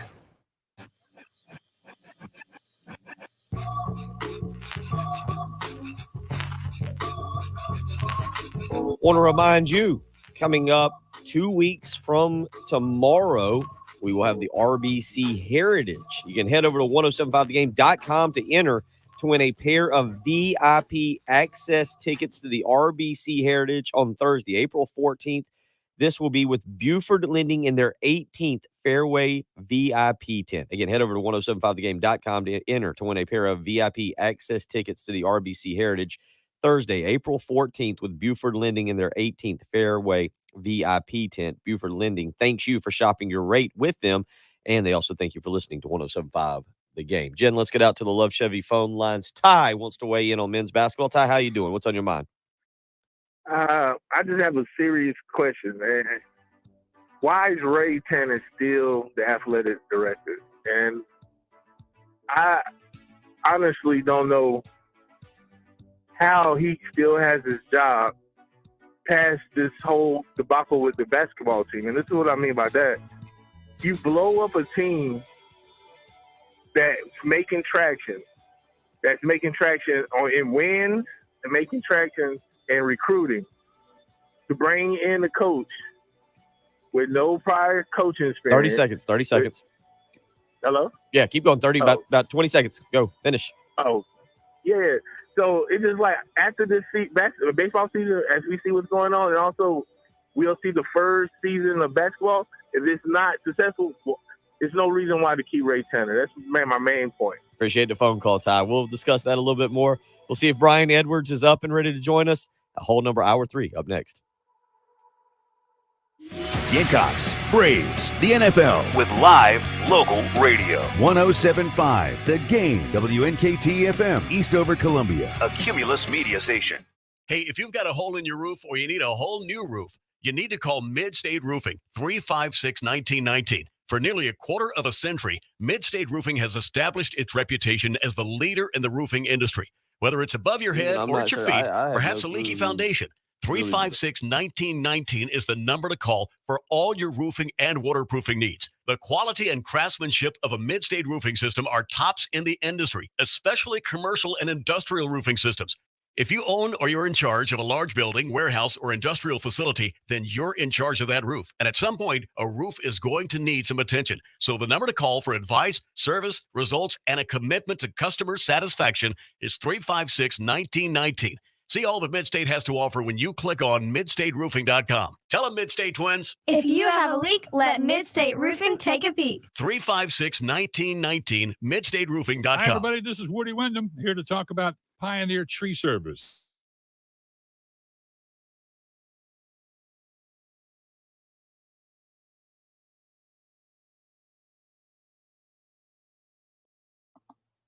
Walking away for a second. Get up, stretch. One more hour. You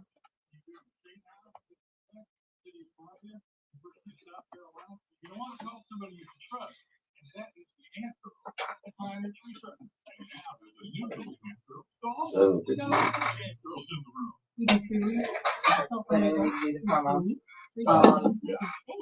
And I also have the open, and then I have it automatically playing too. I just basically drug it in so I wouldn't forget.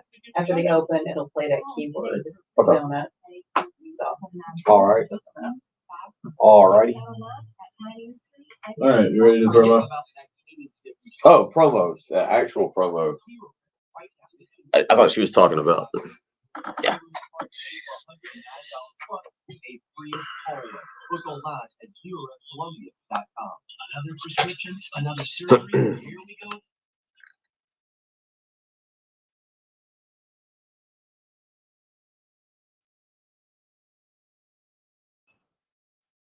Good. Test. All right. Good. You got it. Voice. Yes. Test. He's good. All right. We're all good. Both of us. Yes. Got both of us. All right. And 3, 2. All right. Hey, Jen, I can't hear you. But what I'll do is I'll throw it to Patrick. Patrick, you throw it to Jen. Jen, you finish with a NASCAR comment with Kerry Tharp coming up, okay?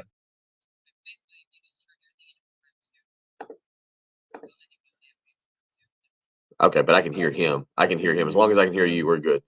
All right, ready? 3, 2, 1.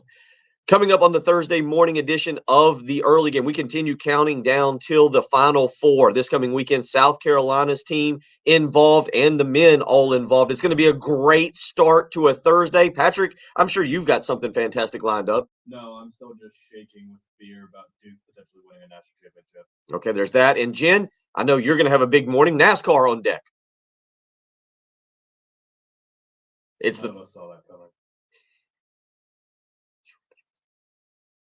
the Thursday morning edition of the early game tomorrow morning, 6 a.m. to 9 a.m. You didn't hear it? Mm-mm. I heard it. I might have had it all up. What'd she say? She said, and Reggie Anderson is in the lead. Perfect. I might have had it turned down too far. I think that's what I did. Okay. And then we went.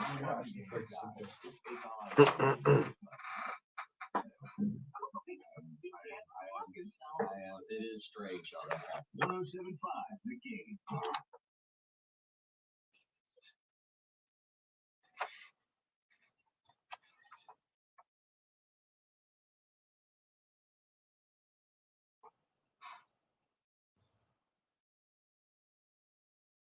Plenty. That's Plenty. Plenty. Again, Plenty. Plenty.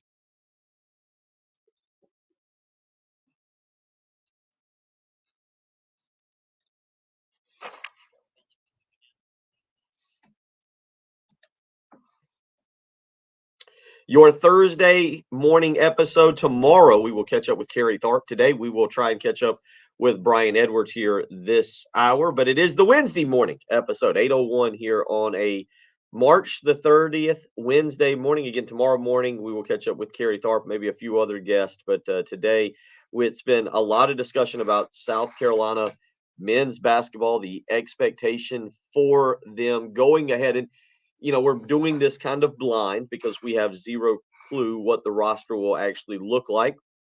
But if you want to weigh in on that this hour, 803-404-6100, how you can join us. Some of you kind of agreeing with me that if you were going to blow the whole thing up, you needed to have it ready to move forward.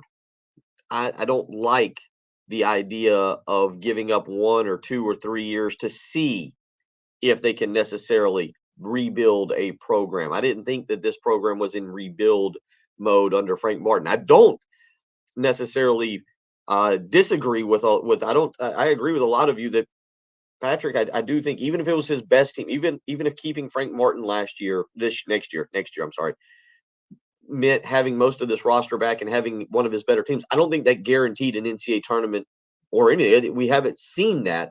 I do think it would have been a good team. I just don't know if that would have guaranteed anything.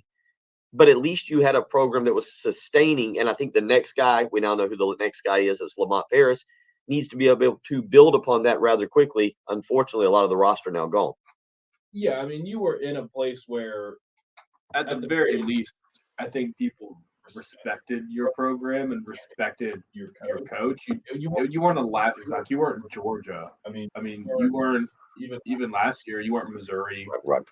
You were a middle of the pack team that, whenever you'd see the opposing team's press conferences, they'd say, "Yeah, I mean, it's a Frank Martin coach team. It's going to be tough and this and that." And yeah, now it's a fresh start. And I understand both sides of it. I understand being a little upset and saying, well, next year was going to be a good team. You would have had it ready made and you could just plug in G.G. Jackson and whatever freshman you get and bang, it's your best team since the Final Four. And you're right, it doesn't guarantee anything. And also, it doesn't even guarantee that you would be able to build off of that, because if you're citing the biggest knocks for Frank Martin, it's probably number one is that you did not build off of the success of the NCAA tournament or the Final Four, not just the tournament run. You didn't go back after the Final Four run. So if you think that you were going to have this veteran team and then plug in the number one player in the country and you were going to have a good year and then build off of that, and every single year you were going to be recruiting at a high level, well, that's just really not the case. 803-404-6100, how you can be a part of the program. Going back to that, I didn't want to discuss this too much today because it doesn't really pertain to South Carolina. But Frank Martin was introduced yesterday as the University of Massachusetts head basketball coach. I watched the press conference. I went back and watched it. I kind of wanted to see how it was, what he would say. And there was a lot of the rhetoric that we heard really when Frank first got here. Teams playing tough. They were going to be a lunch pail kind of team. They were going to outwork everybody. There wasn't anything there that really caught my attention. But one thing that has been discussed throughout the last several years has been recruiting for Frank Martin. The recruiting of it. Now, I don't think recruiting has been as bad as some people have made it out to be. I don't think it's been very good, but I don't think it's been bad. I think there have been some good players that came in. Devin Carter was a very highly rated player. Jermaine Cousinard was a guy who had a lot of really good offers. There were a lot of really good players there that South Carolina has landed. Now, I think the development has been lacking. The development is maybe the bigger issue. But with all that being said, Patrick, yesterday, Frank Martin was asked the question about recruiting by one of the UMass reporters. His answer I thought was genuine. I thought it was a very good answer. But what I also took away from it was that was the mentality of Frank Martin at South Carolina. And the answer centered around he wanted 5-star people. He wanted to recruit guys that fit his system and not just 5-star athletes. He wanted guys that were going to come in and wanted to get better every day, and not guys, and this is the important part, not guys that thought they had figured it out already. He wanted guys that wanted to come in and learn. And I appreciate that from Frank, and I get where he's coming from. However, I don't know if you'll agree with me here, Patrick. At this level of basketball, you have to kind of be able to deal with that player who thinks he knows everything. Eric Musselman has got the number 2 class in the country at Arkansas. Arkansas has got a lot of tradition. They got an incredible facility. It's a basketball school. It's got a lot more history and tradition than South Carolina. But Eric Musselman just landed another 5-star recruit there in this class. They got the number 2 recruiting class in the country. I don't know if South Carolina could ever do that, but as a head coach at South Carolina or at Clemson, you have to kind of deal with the egos of these players. And I go back to the recruiting portion of it, and I get where Frank's coming from. But when you don't offer some guys or you don't pursue some guys because of their attitude, because they think at 18 years old, 17 years old, because they can look on a website and see themselves as a top prospect, I think that makes it extremely difficult on yourself to land the kind of guys that you need that take you from 18-13 to 24-9 and instantly get you into the NCAA tournament. Yeah, it's not like football, really. I mean, basketball, whether it's because it's a combination of all the things. There's less players on the court, and their faces are visible, and they're just more recognizable and whatnot. And one single guy can have a greater impact than one single football player can. The egos are just different in basketball. That's just kind of the way it is, and you have to deal with that. And I mean, you think there's not egos on the Duke roster right now when they've got 4 guys that are going to be first-round picks, but they're putting them aside, and they're figuring out a way to do it. So that's not the way that you can coach going forward. I mean, you can't just always say it's the person first, and then, if you're not as talented, so be it. No, look at the 4 teams that are in the Final Four right now. They're all blue bloods. Mm-hmm. Kansas didn't recruit. This is not as stacked of a team from a star standpoint as Kansas is used to. Villanova has been a blue blood for years. This is going to be their if they were to win it this year, it'd be Jay Wright's 3rd national championship in less than 10 years, and Duke and North Carolina are just perennial blue bloods. So there's a way to win in college basketball. That's just kind of the way it is. Rob weighs in on the text line. Just because a player's 5-star doesn't mean they have egos and think they have it all figured out. No one's saying that. No one is saying that, Rob. What we are saying is that I think that's he's saying to Frank, like, just yeah.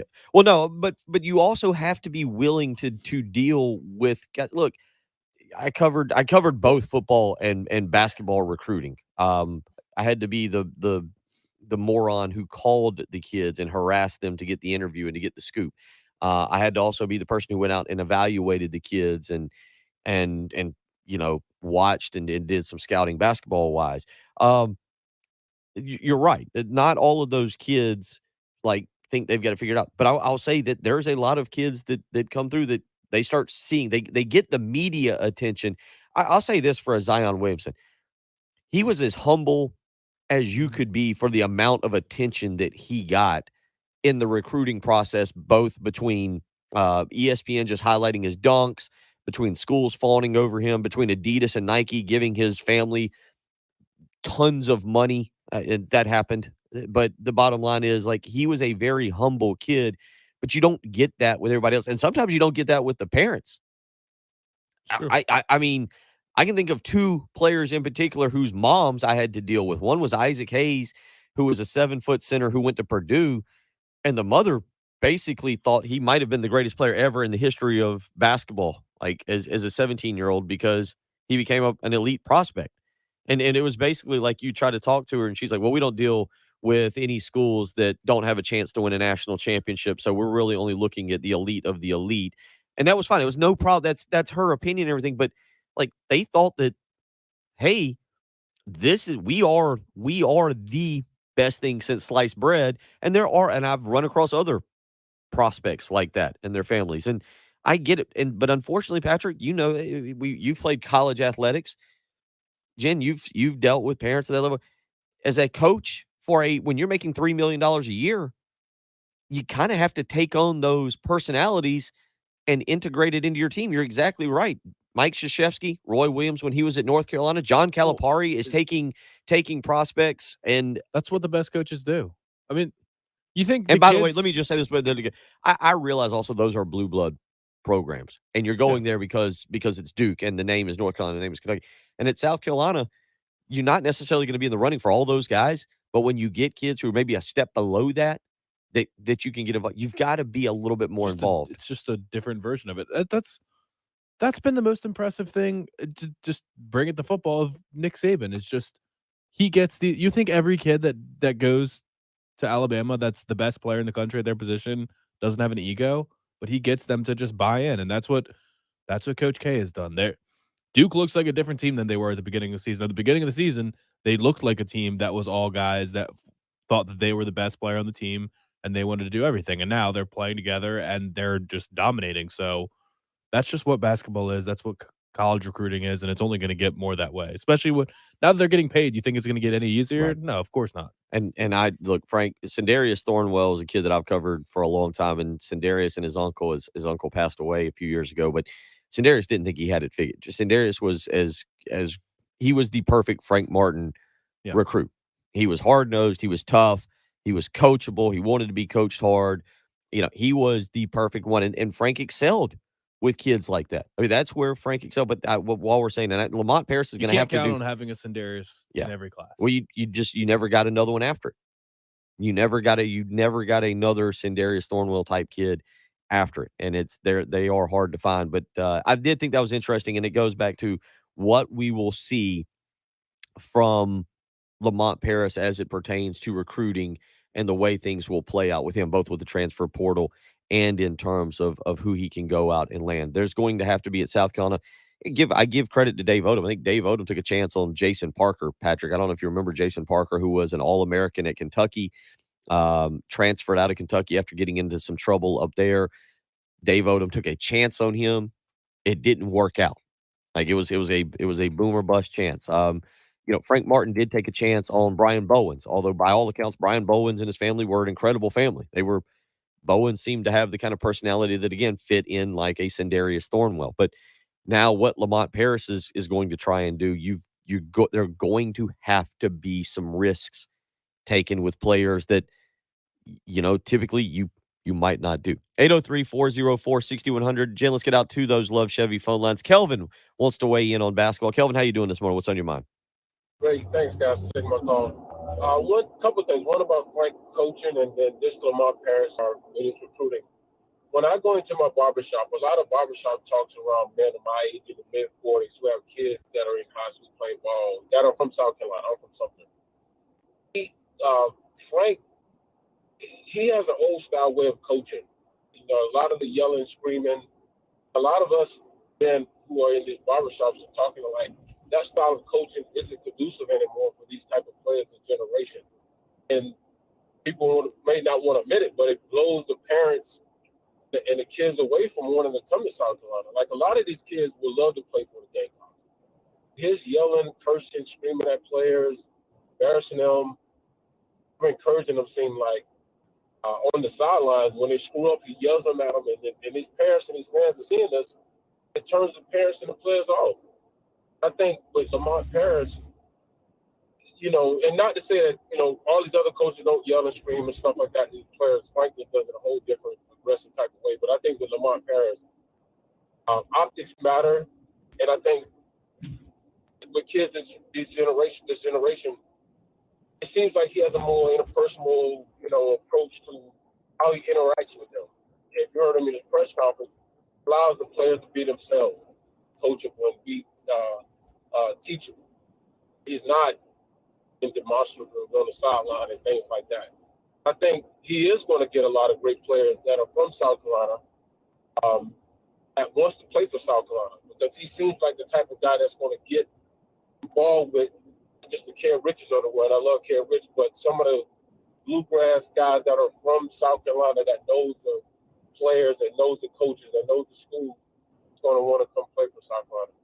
Hey, guys, thanks for taking my call. You guys are doing a great job as always. I love listening to you every morning. I appreciate it, Kelvin, man. Certainly a lot of good points there. And Patrick, we'll see how Frank Martin recruits the state.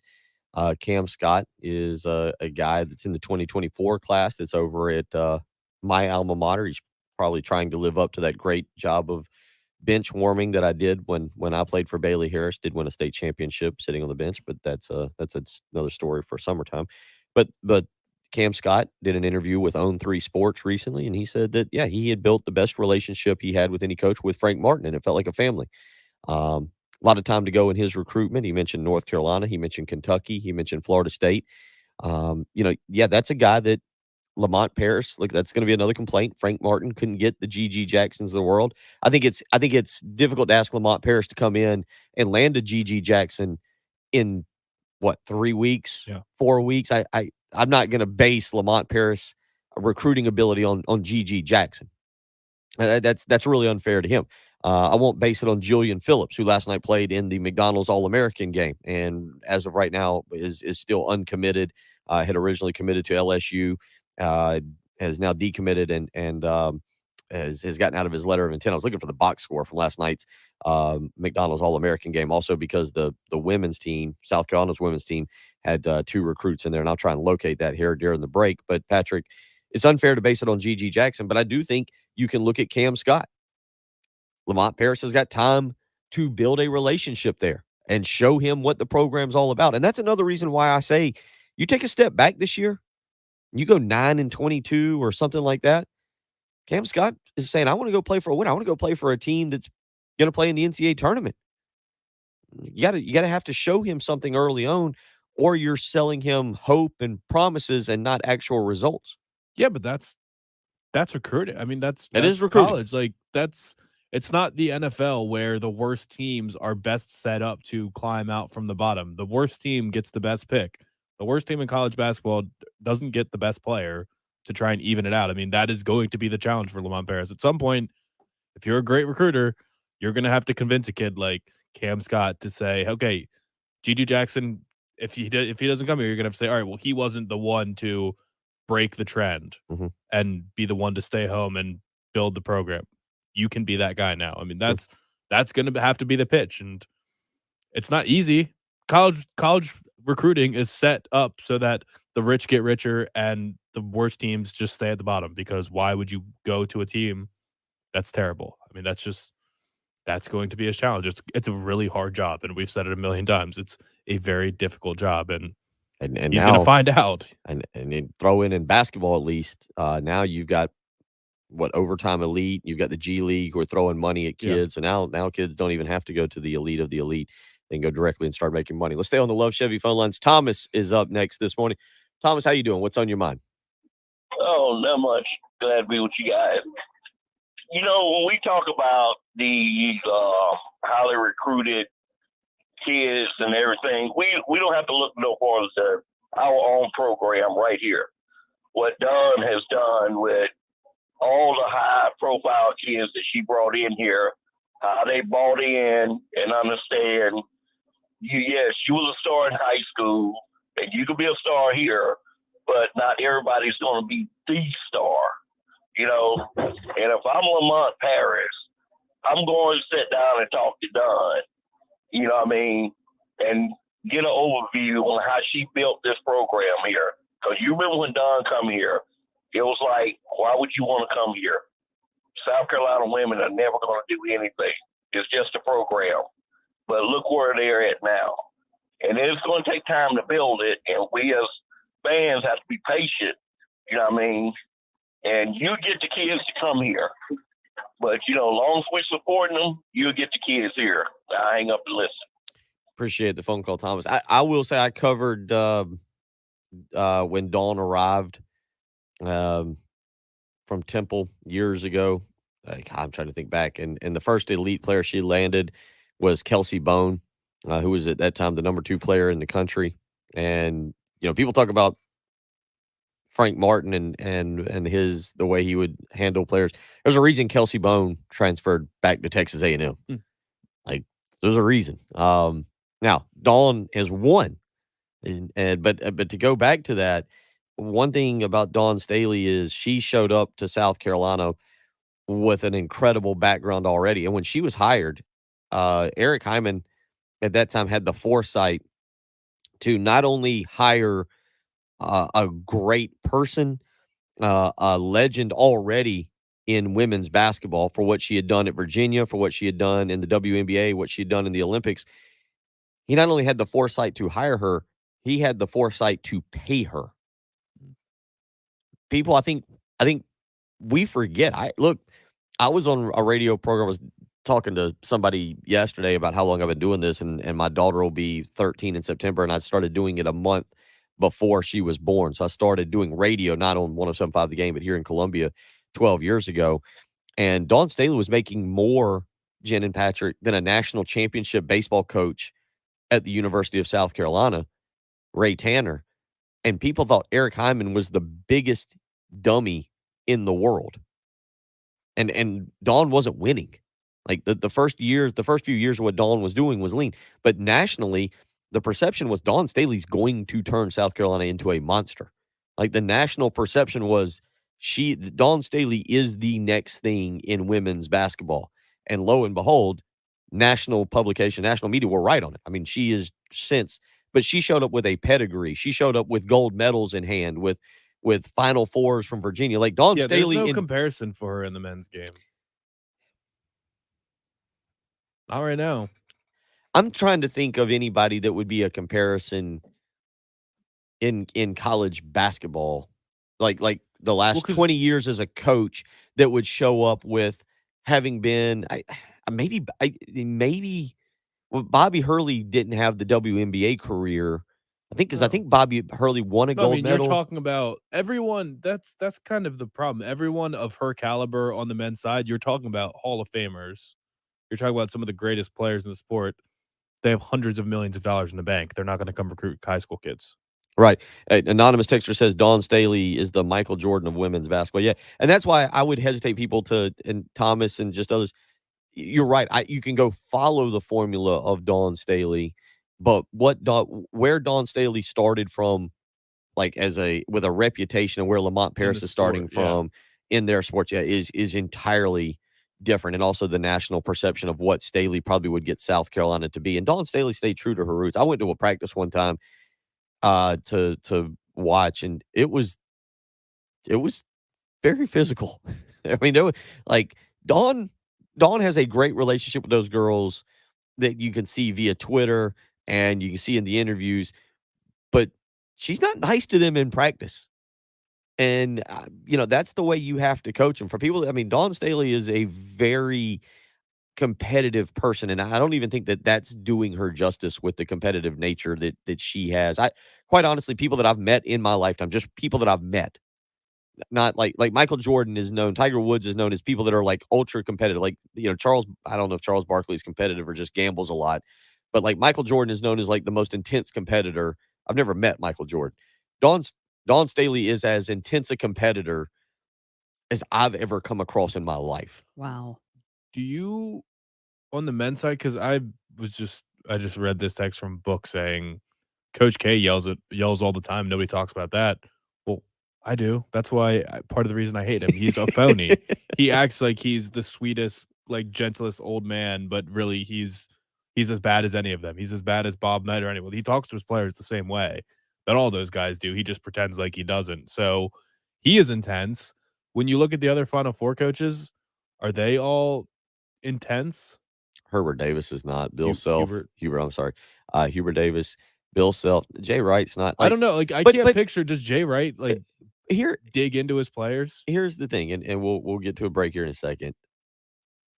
And we all know this. What I'm about to say, this is not the way Frank Martin coaches and the way that Mike Krzyzewski coaches are not different in practice. They're not. The way that they are on the sideline is entirely different. I had a coach tell me I had a head coach from the ACC tell me one time, they said the same thing. Said Krzyzewski says the same stuff to his players that Frank Martin does. He said the difference, Krzyzewski gets in his huddle and sits on his little bench, and he tells his 4 soon-to-be doctor walk-ons to lean over top of him so that the cameras cannot catch him talking, and then he lays into his players when they're not performing against Florida State or Miami or North Carolina.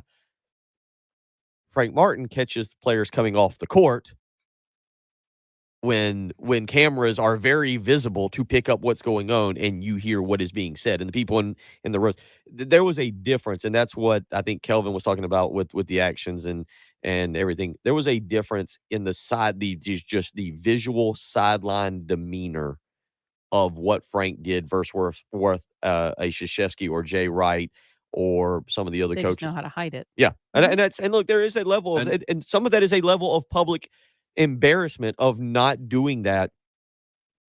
Mike just texted and said Duke's bench is not on the camera side, so no one can see it. That is something else. At the Colonial F Arena, it's always visible. That bench is always on TV, and you see Frank pouting on the bench.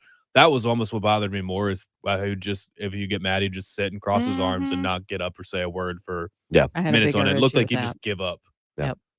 803-404-6100. Dan weighs in with a good one. Patrick Ewing. And again, somebody said Michael Jordan. I was going with a person who wanted to coach.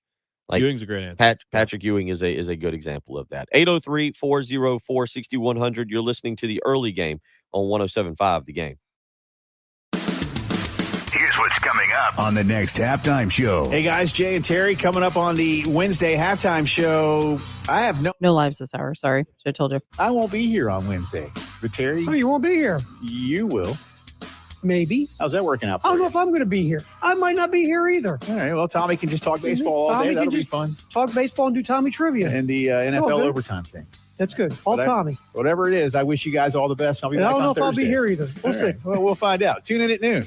Wednesday. See what happens. The halftime show with Jay, Terry, and Tommy. Noon to 3. On your home of the Gamecocks. 107.5 The Game. 107.5 The Game traffic from the Shepherd's Glass Traffic Center. Shepherd's Glass, a true reflection of quality. ShepherdsGlass.com. We do just have one accident to let you know about. Lost Branch Road at Highway 1. Again, that's Lost Branch Road at Highway 1. Great forecast on tap, at least for today. It's going to be breezy and warm, 82 for the high. And then the rain coming in tomorrow, 74 for the high, rain and storms likely. But right now it is warming up a little bit, and it's 56 at 107.5 The Game. This is Boomer Science with the CBS Sports Minute, sponsored by Get Upside. Download the Get Upside app now and use promo code SCORE for a limited $5 bonus. That's promo code SCORE. As baseball celebrates its labor agreement, it was on this date some 56 years ago that Dodgers aces Sandy Koufax and Don Drysdale ended their 32-day holdout, which then opened the door to collective bargaining. I would say that today's players owe those two a very big thank you. I'm Boomer Science. Let's add a little red right there. Hey, we'll be right with you. For Bianca's flower shop, spring orders and Mother's Day are a tricky arrangement. Hey, can I get help repotting this fiddle leaf? She needs to put the pedal to the metal and find more florists. We're running low on daisies. How does that even happen? Indeed can help her hire great people fast. I need Indeed. Indeed you do. Our hiring platform instantly connects you with quality candidates whose resumes on Indeed match your job description. Visit Indeed.com/credit and get $75 towards your first sponsored job. Terms and conditions apply. Hi, I'm Tom from the Kane 11 Sock Company. And I'm beyond excited because now Kane 11 makes socks for women in their exact shoe size. That's 7 individual sizes from size 6 to size 12. You won't believe the difference you'll feel when you wear socks that actually fit. At Kane 11, we don't make our socks like rubber bands, stretching to fit every size foot. We use exact measurements, the finest quality, so each individual size sock fits your foot perfectly. Go to Kane11.com, get 20% off your first order. Only available at Kane 11. Walk the world with me. Sponsored by Dairy Queen. DQ presents, picture this. You stand before the new signature stack burger menu at DQ. 5 cheeseburgers with 100% real seasoned beef, like the loaded A1 stack burger. And your mouth wonders, where have you been all my life? DQ. Happy tastes good.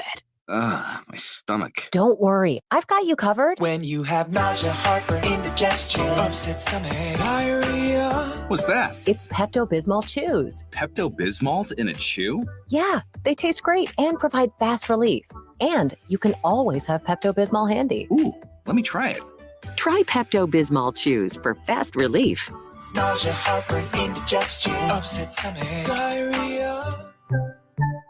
Use as directed. Keep out of reach of children. Whether you're in business or in school, Staples has your tech. How about wireless headphones so I'm not tied to my desk? Staples has your tech. A tablet for when I travel by train? The latest laptop for a soon-to-be summa cum laude? Staples offers tech solutions and accessories for learners, small business, and remote workers too. From the latest laptops to networking solutions. And now, Apple AirPods Pro are just $199. You save $50. The latest tech solutions are at Staples, the working and learning store. Ends 4/2. Limit 2 while supplies last. Longer days, warmer weather. This is the time of year you need to be enjoying life without joint pain. Hey, it's Bill Gunner for QC Kinetics. And I'm telling you what, right now is the time to call QC Kinetics. QC Kinetics is helping people here and all over America get real, lasting pain relief. They use highly concentrated, cutting-edge, natural biologic treatments that can restore and repair damaged joint tissue, getting to the root of the pain. It's life-changing. You can get back to moving like you used to with no drugs, no surgery, and no downtime. If you have had nagging pain in your knees, hips, shoulders, or backs, and you're done with steroids and pain medications, call QC Kinetics today. And if they're still telling you surgery is your only option, call QC Kinetics for a free consultation and free second opinion. Learn more about these amazing natural biologic treatments. Enjoy this time of year doing what you love. Call QC Kinetics, 803-281-6860. That's 803-281-6860. Once again, 803-281-6860. This is Monster Jam, the official Monster Truck Series. Witness the world's best drivers competing in your favorite Monster Jam trucks. The fun begins at the pit party, where you can watch live pre-race driver interviews and see the trucks up close. Get your $20 pit party pass at monsterjam.com today. Must have valid event ticket to enter pit party. Restrictions may apply. Rules and activities are subject to change. Visit website for event details.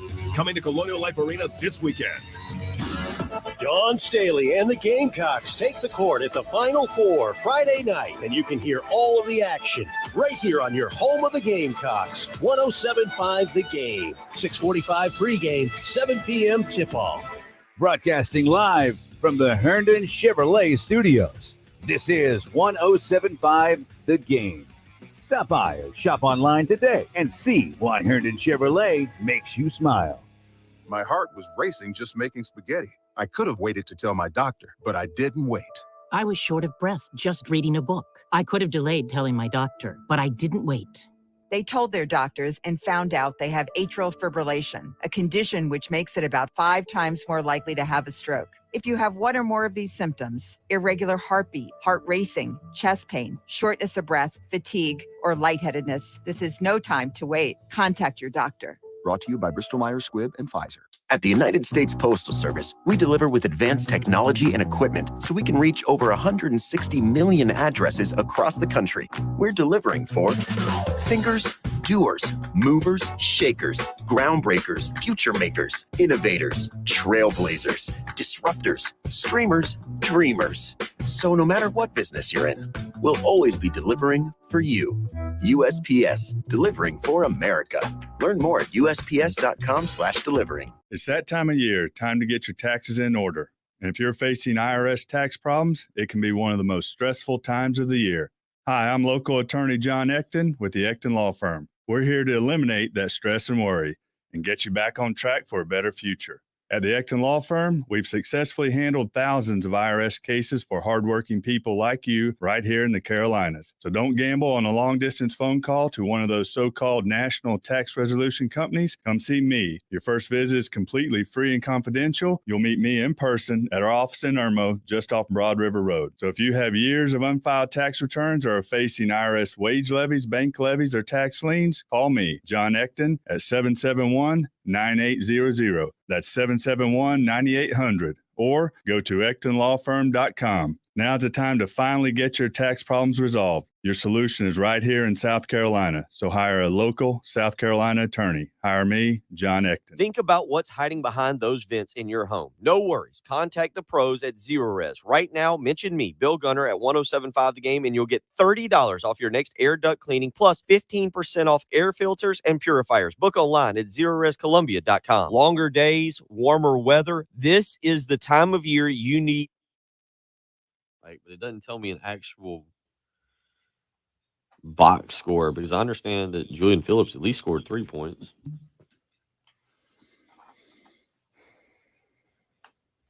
No, Gary Williams was a psycho, but he won, so people didn't care.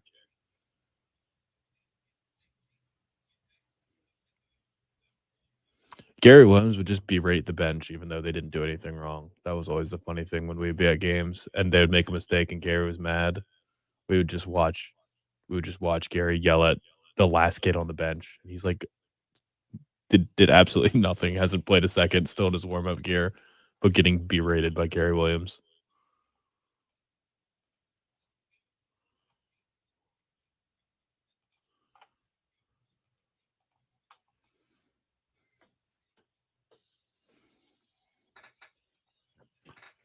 There is a debate about the new overtime rule.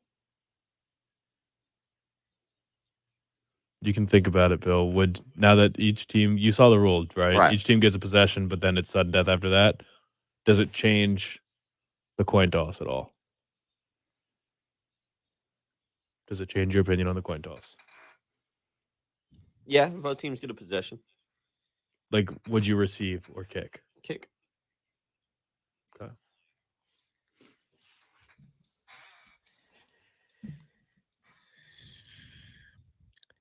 $8:37 on a Wednesday morning, March the 30th.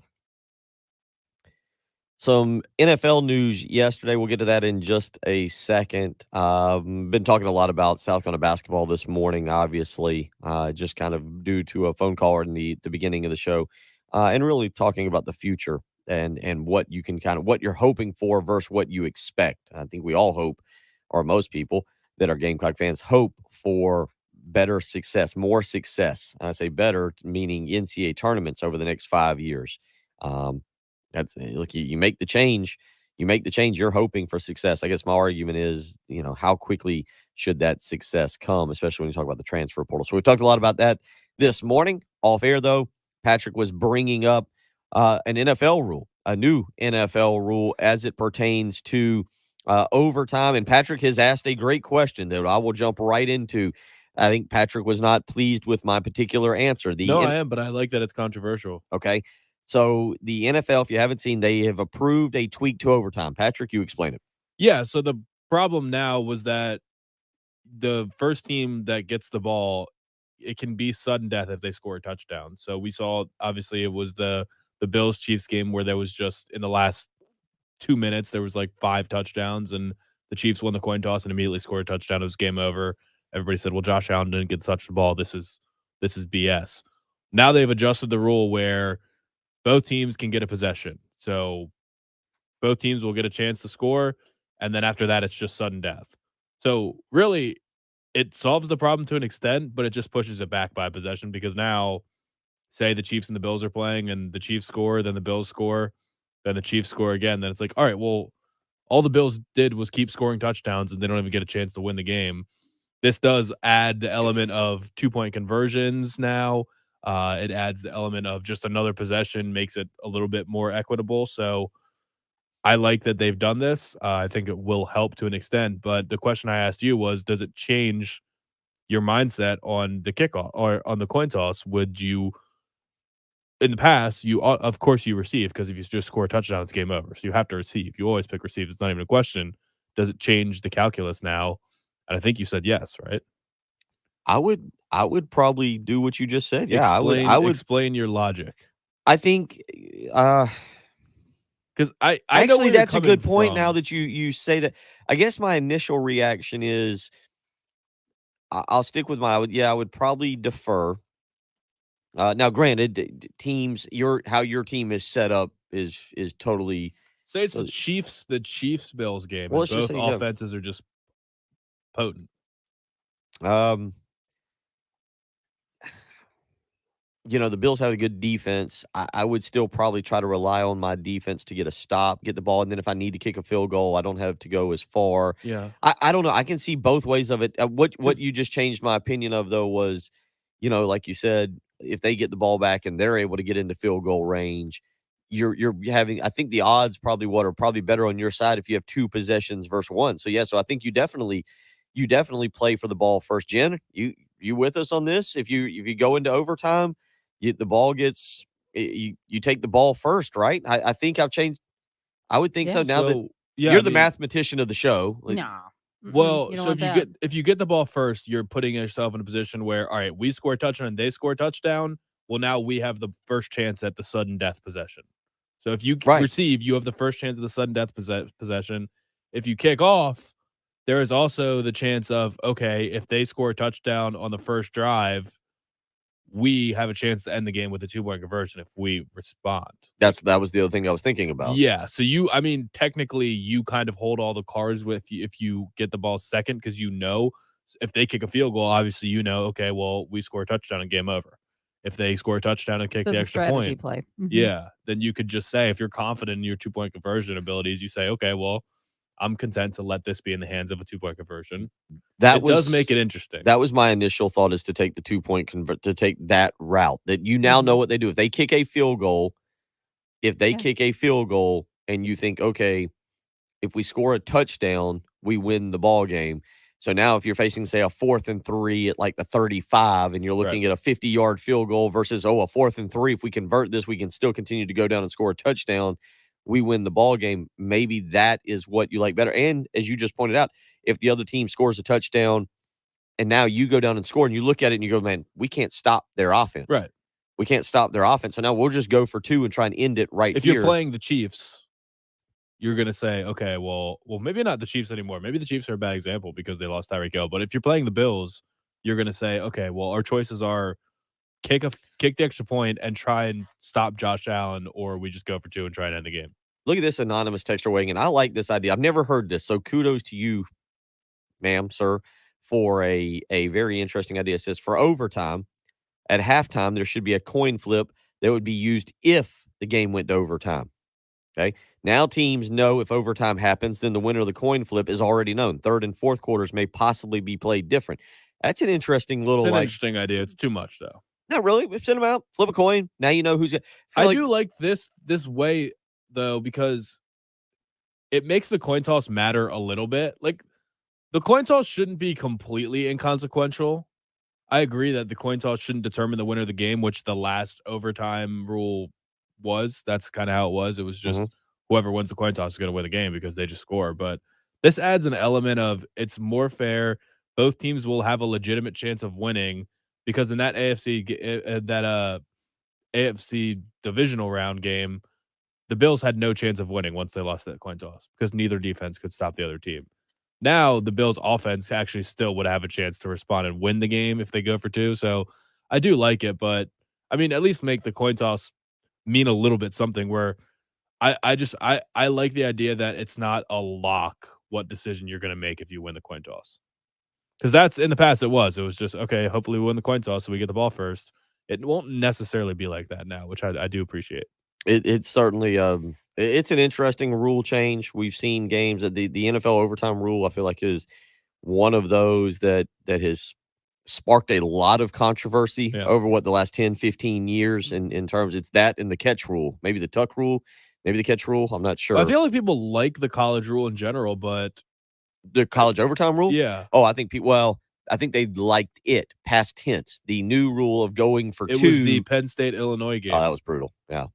I mean, in a way, it was entertaining because it was just like, what are we doing here? But just watching, you just wonder how perpetual that was going to be. 10 failed 2-point conversions in a row. You're like, what are we doing here? Yeah, and it I don't want to say becomes luck, but there is an element there where at some point some player lucks into, a DB slips down, and it's a 5-yard play as opposed to you got to go at least 25 yards, and maybe your kicker has to play into it. I mean, now you've eliminated the special teams part of it in college with your second overtime. I still think that the fairest way to do overtime is just play another period, but it's going to take too much time to say, all right, we're going to play an entire another 15-minute period. This is now a 75-minute football game, and if it's still tied at the end of that quarter, we're going to play another one, and you can't do that. It takes too long. So I think this is a good solution.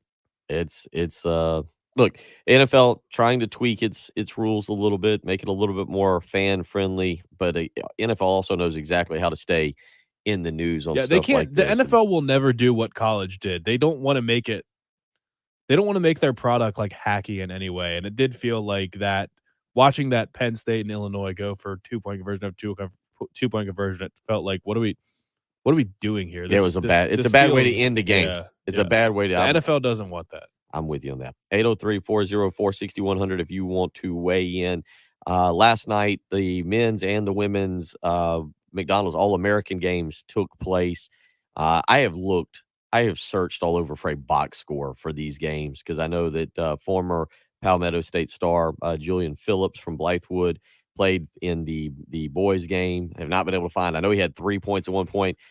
South Carolina's recruits Talasia Cooper and Ashlyn Watkins both in it last night. According to the ESPN article, Talasia Cooper had 15 last night in the game. So Dawn Staley bringing in 2 more McDonald's All-Americans there.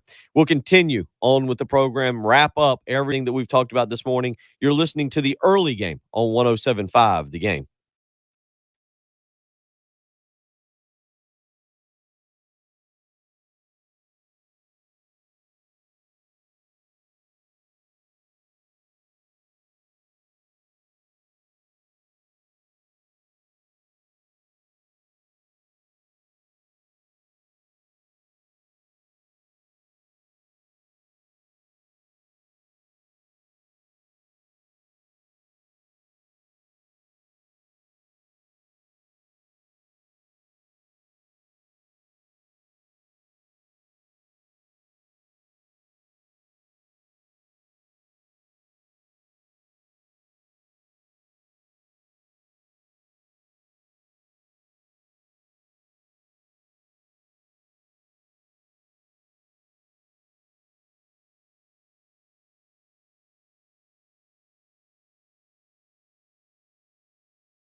Reminder to go to 1075thegame.com to enter to win a pair of VIP access tickets to the RBC Heritage on Thursday, April 14th with Buford Lending in their 18th Fairway VIP tent. Again, you can go to 1075thegame.com to enter for your chance to win a pair of VIP access tickets to the RBC Heritage on Thursday, April 14th with Buford Lending.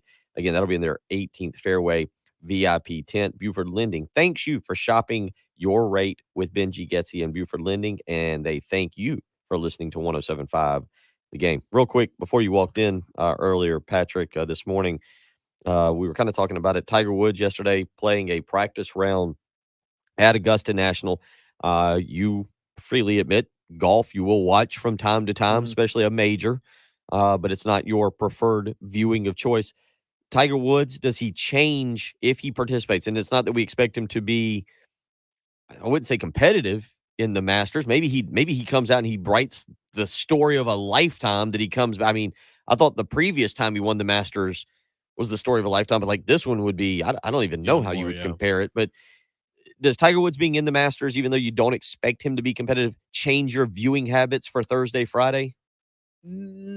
I won't necessarily. No, it won't change my viewing habit. I will want to watch the Masters no matter what, but I won't go out of my way to make sure that I'm watching when Tiger's playing. If he's playing while I'm watching, okay, cool. But I can watch the highlights. Yeah. If he makes it to Saturday somehow, and I do wonder, would they do something like give him the earliest or one of the earliest tee times on Thursday and then give him a late one on Friday, the most possible time to rest and recover? So, well, that's how it works. Let the old man sleep in. You flip. So if you get the morning tee time, but they could give him like the longest possible gap, right? Like you could potentially get like a 30-hour gap from to do it. To know that if I'm thinking, I assume the Masters does it like everybody. If you have the first tee time in the morning on Thursday, you'll have the first afternoon tee time. It has to be like that. I assume it has to be like. I don't know if it's written into rule. I was wondering if they would make an exception for Tiger and just make sure, like, hey, we're going to do everything, because that's what people are saying is that his conditioning's not going to be great. Like that's why he was sneaking into Augusta the last couple of days to see if he can walk the 7 miles, something like that. Yeah, and it's hilly. Yeah, that's going to be the problem more than the actual golf. So we'll see. Something to talk about next week. Coming up tomorrow morning, Carrie Tharp will join us. Jen, you printed off our NASCAR sheets. I did. What does it look like in there? And I'm loving everything. Reggie Anderson's in the lead. We are out of time. Oh, Thank goodness. Thank goodness. We will come back tomorrow morning. It's been the early game on 107.5 The Game.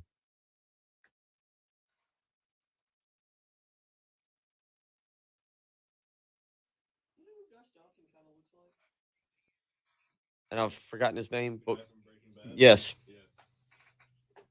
Because I looked up and I was like, Gustavo and yeah, in the thing, it actually is Gus.